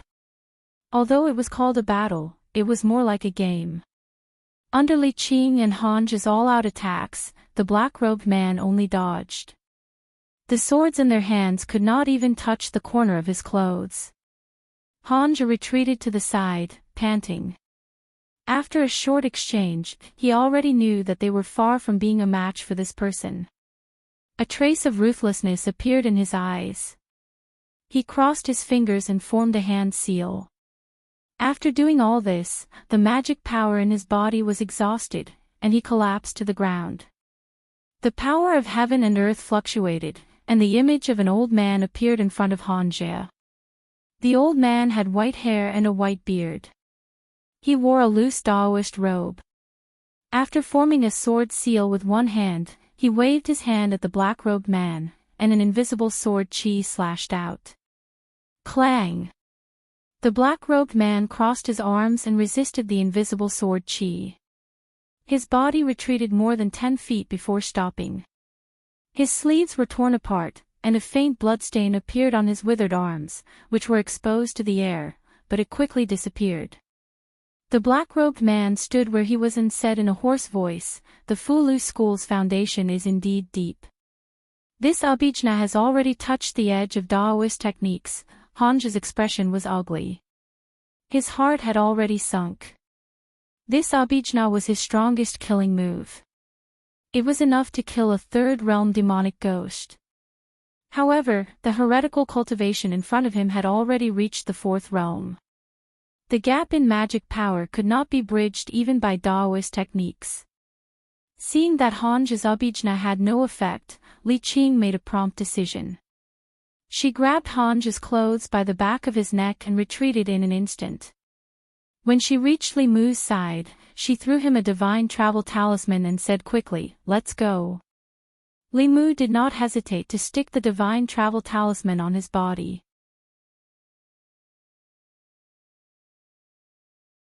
At the same time, he raised his magic power to the limit and quickly fled in the direction they had come from with Li Qing.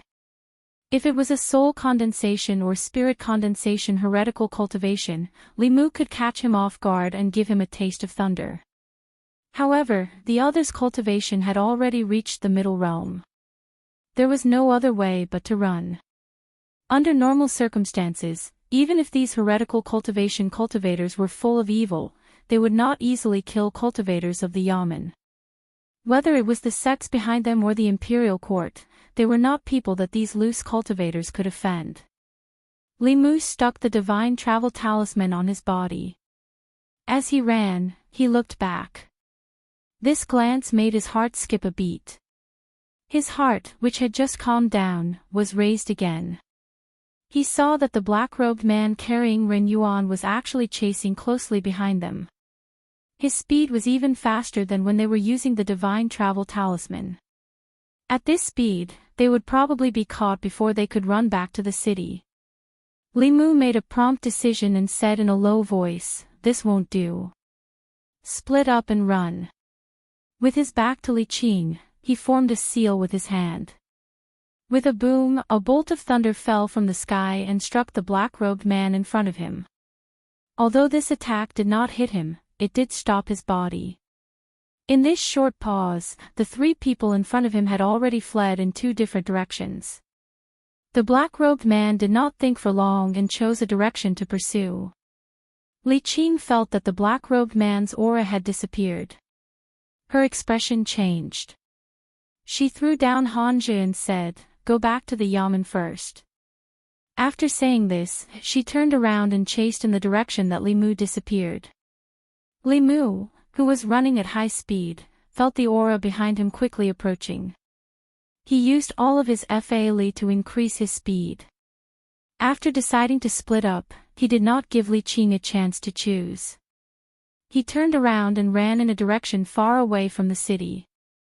The black-robed man chasing after him was also within Li Mu's expectations.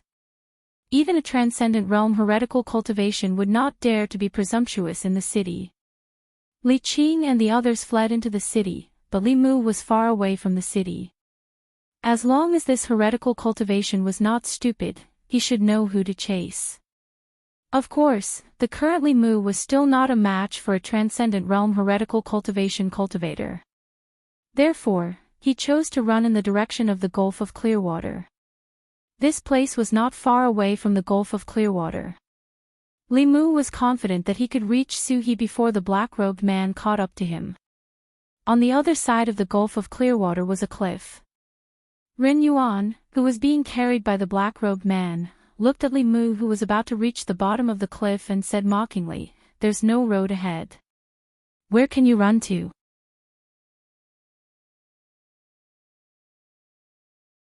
Li Mu stopped and stood by the river. Ren Yuan walked over with a cold smile. Just as he took a step, he suddenly felt his whole body turn cold. A cold wind blew from the ground. Unknowingly, a white fog appeared on the surface of the water in front of him. The fog spread very quickly and soon covered a radius of several hundred feet. It was impossible to see anything within a 3-meter radius. Suhi's figure appeared beside Li Mu. She looked in the direction of the black-robed man and asked, "What's going on?"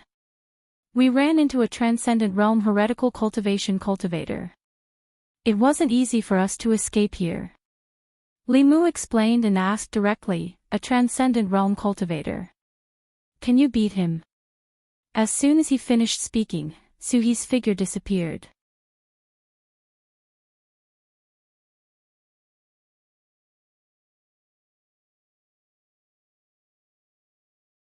Chapter 74. Ren Yuan stood beside the black-robed man and asked with a frown, "Where did this white fog come from?" The black-robed man did not speak, but suddenly turned his body sideways. In the fog, a white palm that was attacking his back missed. The black-robed man said with a hoarse voice, "So it's a ghost." A woman's cold snort came from the fog, "You're the ghost, your whole family are ghosts." Just as she finished speaking, countless green threads suddenly shot out from the white fog. They were extremely fast, like steel needles, piercing towards the black-robed man and Ren Yuan. The black-robed man waved his sleeves and the black robe became as hard as iron. The green threads could not penetrate it and rolled back. The black-robed man flicked his finger and a ball of flame appeared out of thin air. When it touched the green threads, it immediately burned. True Samadhi fire. A cry of surprise came from the white fog. The hair suddenly broke and did not let the flames continue to spread. In the next moment, Suhi's figure flew out. 2 bone swords appeared in her hands and she stabbed towards the black-robed man's head. The black-robed man's left hand formed a seal and the middle finger and index finger of his right hand came together in the shape of a sword. Suddenly, 3 feet of white light shot out from the tip of his finger. He used his finger as a sword and faced Suhi's bone swords. The white light was extremely sharp. After a few collisions with the bone swords, a few cracks appeared on the 2 bone swords. The black-robed man played it down from the beginning. Suhi's expression became extremely serious. She put away the bone swords and retreated into the white fog. The white fog became thicker and thicker. 1 step away, nothing could be seen clearly. Li Mu stood where he was and only saw the white fog in front of him rolling violently. Occasionally, the sound of metal clashing could be heard, as well as waves of powerful mana fluctuations. After a while, the fog in front of him suddenly disappeared. Li Mu saw the black-robed man and Suhi's palm collide. The black-robed man's body swayed and Suhi's figure flew back.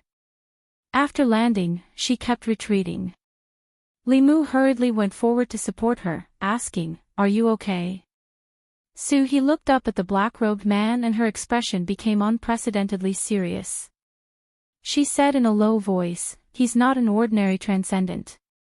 He's much stronger than that monk and has many abilities to restrain me." Li Mu did not expect this heretical cultivation to be so powerful. His expression changed. He asked, "What do we do?" "I'm a soul, so I'll be restrained by him." Suhi thought for a moment and said, "Let me borrow your body."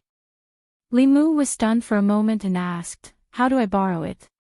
As soon as he finished speaking, he saw Suhi's figure move and directly enter his body. At the same time, Suhi's voice sounded in his mind, "Give your body to me first. Don't resist."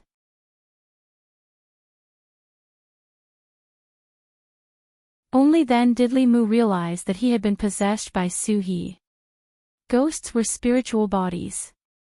Those with high cultivation did not fear the 7 souls of humans. They could invade a person's body and control their actions. This was what people often called ghost possession. However, unlike ordinary ghost possession, Suhi had only entered his body in order to borrow his body to unleash a remarkable ability that she, as a spirit, could not unleash. After being possessed by Suhi, other than feeling a little strange, Li Mu did not feel any other discomfort. On the contrary, he had never felt that he was as strong as he was now. Because she did not possess Li Mu's body but shared it. She could borrow Li Mu's body, and Li Mu could also borrow her spiritual power. Li Mu could clearly feel the surging dermic powers in his body. If the lizard spirit and the zombie appeared before him again, he would be able to kill them easily with just a thought. However, at this moment, he could not fight with Su-He for control of his body. His consciousness returned to his mind and he completely handed over his body to Su-He. This feeling was very strange. He was clearly awake, but he felt like a bystander watching his body perform actions that he had never thought of doing. Su-He controlled Li Mu's body and formed a complicated seal. Suddenly, a bolt of lightning fell from the top of the black-robed man's head. She was a soul body. Even if she cultivated Daoist techniques, she still needed to borrow Li Mu's body to release these orthodox techniques that could restrain demons and ghosts. The lightning was extremely fast. The black-robed man did not dodge, but after the lightning fell, his body did not change at all. However, a tree in the distance suddenly exploded, emitting black smoke. Substitute. Li Mu watched with a heavy heart. The difference between the middle realm and the lower realm was like heaven and earth. They were two completely different realms. The lower realm's spiritual power was weak. Other than Fulu and formations, one could only use some basic techniques. However, after reaching the middle realm, one could cultivate all kinds of mystical Daoist techniques. Treading on water, riding on fire, riding on water, riding on wind, swallowing blades, and spitting flames, concealment, and when one was attacked, one could even use substitute techniques to deflect the damage. The gap between the upper and lower realms was almost impossible to bridge. The lightning technique missed. Su-He held Bai in her hand and flew forward to fight the black-robed man. Her bone sword was a ghost item. Cultivators in the divinity realm had all kinds of Daoist techniques to slay demons and ghosts. They were very effective against ghosts. Bai was a proper immortal treasure, so it could prevent her from being restrained by immortal treasures. However, whether it was Daoist techniques, or close combat, the black-robed man was at ease.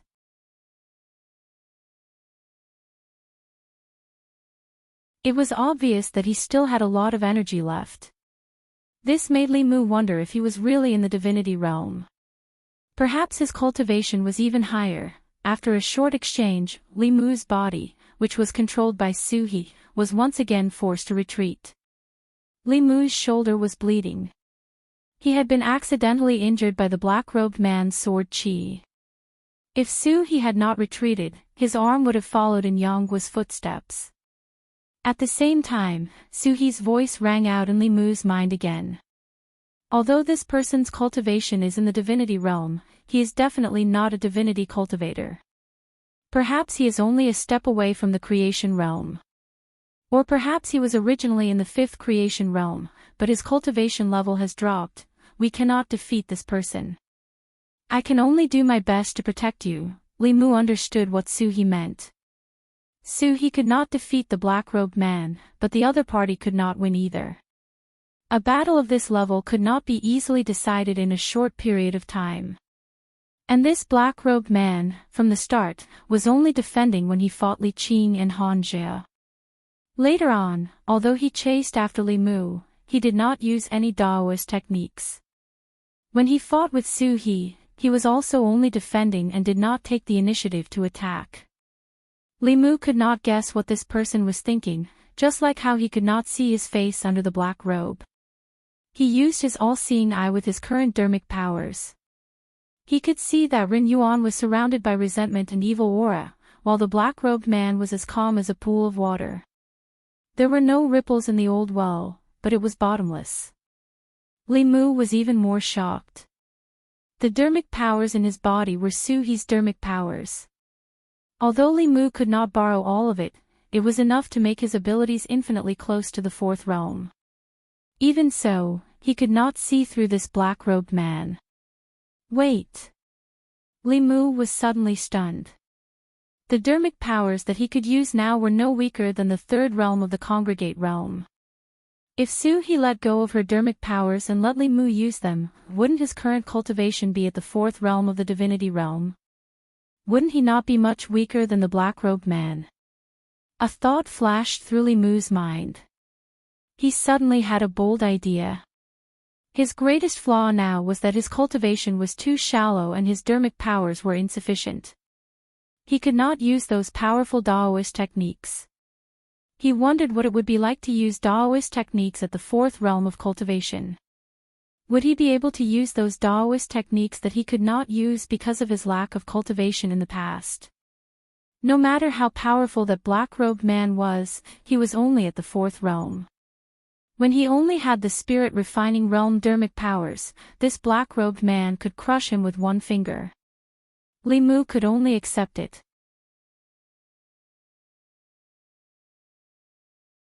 After being possessed by Su-He, he also had the cultivation of the fourth realm. If he could use Su-He's dermic powers, he would let this black-robed man know what true cruelty was.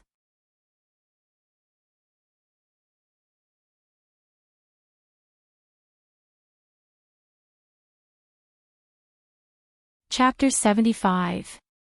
In order to use Su-He's spiritual power, she had to completely let go of her mind. Li Mu did not know how to send a voice transmission to Su-He. He said directly, "Sister Su, release all your spiritual power. I will control the body." Su-He asked, "What are you trying to do?" "You will know in a while." After all, he had not tried it before. Li Mu was not very confident. He said, "If the situation is not right, you can take back control of the body." Su-He did not reply, but Li Mu felt that he had regained control of the body. At the same time, he could control the vast spiritual power in his body. He looked at the black-robed man and formed the six-dinged jade maiden seal. He said silently, "Descend." Rumble. Li Mu heard a roar. Countless bolts of lightning descended from the black-robed man's head. Most of the thunderbolts were white, but there were also a few purple thunderbolts mixed in. In the blink of an eye, the black-robed man was submerged. Dust flew everywhere on the ground, and the thunderbolts blasted out a large charred pit. Ren Yuan was sent flying by the aftermath and fainted. The lightning dissipated. At the bottom of the pit, the black-robed man stood up shakily. The black robe on his body had been reduced to strips of cloth, sticking to his body. Some parts were still burning. A ball of black fog exploded from his body, completely enveloping his body. Only then did the lightning and fire on his body gradually dissipate. Li Mu could clearly feel that after one attack, the black-robed man's aura had weakened significantly. He changed his hand seal and said silently, "Army." Clang! The Bai sword was automatically unsheathed. It turned into a stream of light and instantly appeared above the black fog. The sword hummed and countless sword radiances intersected in the air, slashing towards the ball of black fog. With Li Mu's cultivation of the three spirits, he could only barely control the Bai sword from a distance. It was extremely slow and could not be maintained for long. However, Su-He's mana was more than 1,000 times more profound than his. At this moment, Li Mu controlled his sword with his will. He controlled his sword from a distance and streaks of sharp sword chi slashed into the black fog. The sound of metal clashing could be heard from the black fog.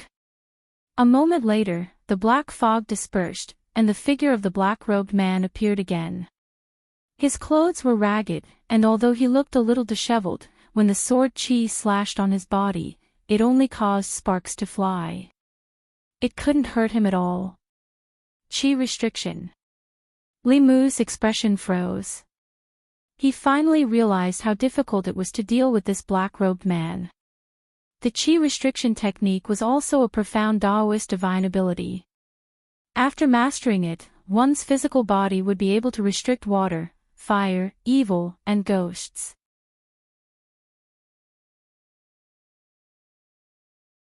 If one cultivated it to a high level, they would be invulnerable to Dharma treasures. This physical divine ability was comparable to the golden body of the Buddhists. However, the chi restriction technique was the same as the body substitution technique. Even in the middle realm, it was a relatively powerful technique. It was difficult for ordinary cultivators to learn it. This little ability is still not enough. The black-robed man stood there, letting the sword chi slash at him. Although his voice was hoarse, it was quite calm. He didn't even have the intention to attack Li Mu. He just stood there quietly, as if he wanted to test what other abilities he had. 2 of the 9 syllables mantra had been used.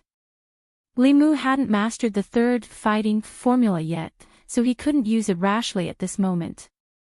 He looked at the black-robed man, and the spell in his hands changed again. He chanted in a low voice, "Heaven and earth are boundless, borrow the power of the universe, the power is born from the heart and it grows endlessly. Heavenly Lord Tai, as the law commands." When the last word was chanted, Li Mu was slightly stunned. In the past, he couldn't finish the incantation, but this time, he actually finished it successfully. At the same time, he suddenly had a mysterious feeling in his heart. Li Mu stretched out his hand and waved. The Bai sword flew back and floated above his head. Clang! After the sound of the sword, the Bai sword split into 2, 2 into 4, 4 into 8. In the blink of an eye, it had turned into a sky full of sword shadows, neatly arranged behind Li Mu. Behind Li Mu, rows of swords flickered. Each of the swords exuded a terrifying power. This was not Li Mu's mana, but the power of heaven and earth. After Li Mu came back to his senses, he looked at the black-robed man, smiled, and asked, "Is it enough? Go." He stretched out his hand, and the countless sword shadows immediately shot toward the black-robed man with a power that could destroy heaven and earth. The black-robed man was no longer as calm as before. He turned into a ray of flowing light and retreated rapidly into the distance. However, no matter how fast he was, he couldn't be faster than the sword light. Countless sword light passed through his body, and his physical body was instantly destroyed. Just as his nascent spirit escaped, the sword shadows behind him arrived. He immediately followed in the footsteps of his physical body, turning into a ball of light and slowly dissipating. Is he dead? The battle ended in an instant. Li Mu stood where he was, lowering his head to look at his hand in a daze. The heretical cultivation of the transcendent realm that even Su he could not defeat had been killed by him just like that. For a moment, Li Mu found it hard to believe. However, the surging mana in his body told him that he was no longer that soul-refining rookie, but had the strength to kill a transcendent realm cultivator.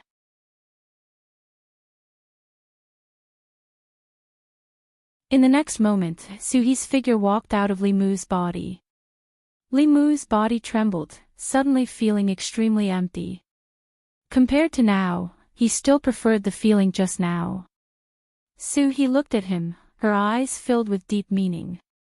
She asked, "Just how many secrets do you have?" Li Mu smiled embarrassedly and said, "I'll tell you slowly in the future." If there was anyone in this world that Li Mu could trust, she was definitely one of them. Suhi did not pursue the matter. She looked in the direction where the black-robed man had been killed and frowned. She said, "That black-robed man was stronger than I imagined. If he was just an ordinary transcendent realm cultivator, he would have died under your first lightning strike." Li Mu asked, "Was he in the manifestation realm?" Suhi glanced at him and said, "After the middle 3 realms, each realm is a different heaven. If he was in the manifestation realm, our souls would have been scattered long ago." She looked at the place where the black-robed man's body and soul had dissipated and said, "Now that I think about it, even if he was not in the manifestation realm, he should have been just one step away. Even if I controlled your body, I would not have been able to defeat him. If he had used his full strength, you would have died and my soul would have been scattered.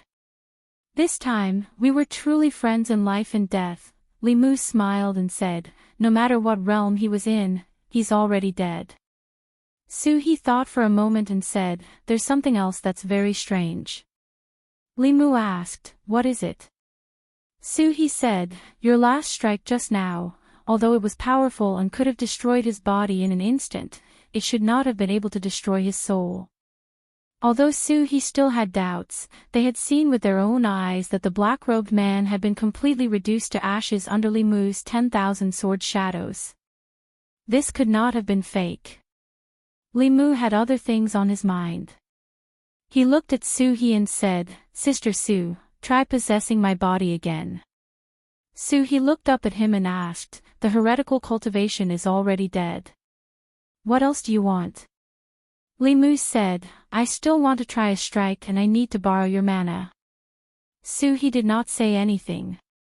She took a step forward and re-entered Limu's body. Once again, he felt the majestic mana surging in his body. Limu slowly closed his eyes and formed a seal with his hands.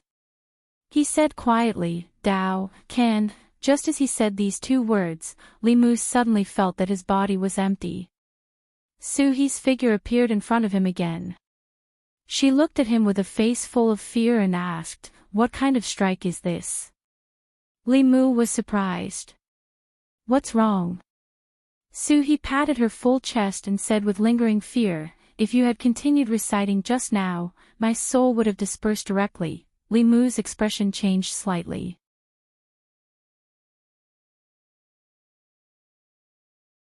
It seemed that even though he had cultivated to the 4th level, he still could not control the power of the Tao Te Ching.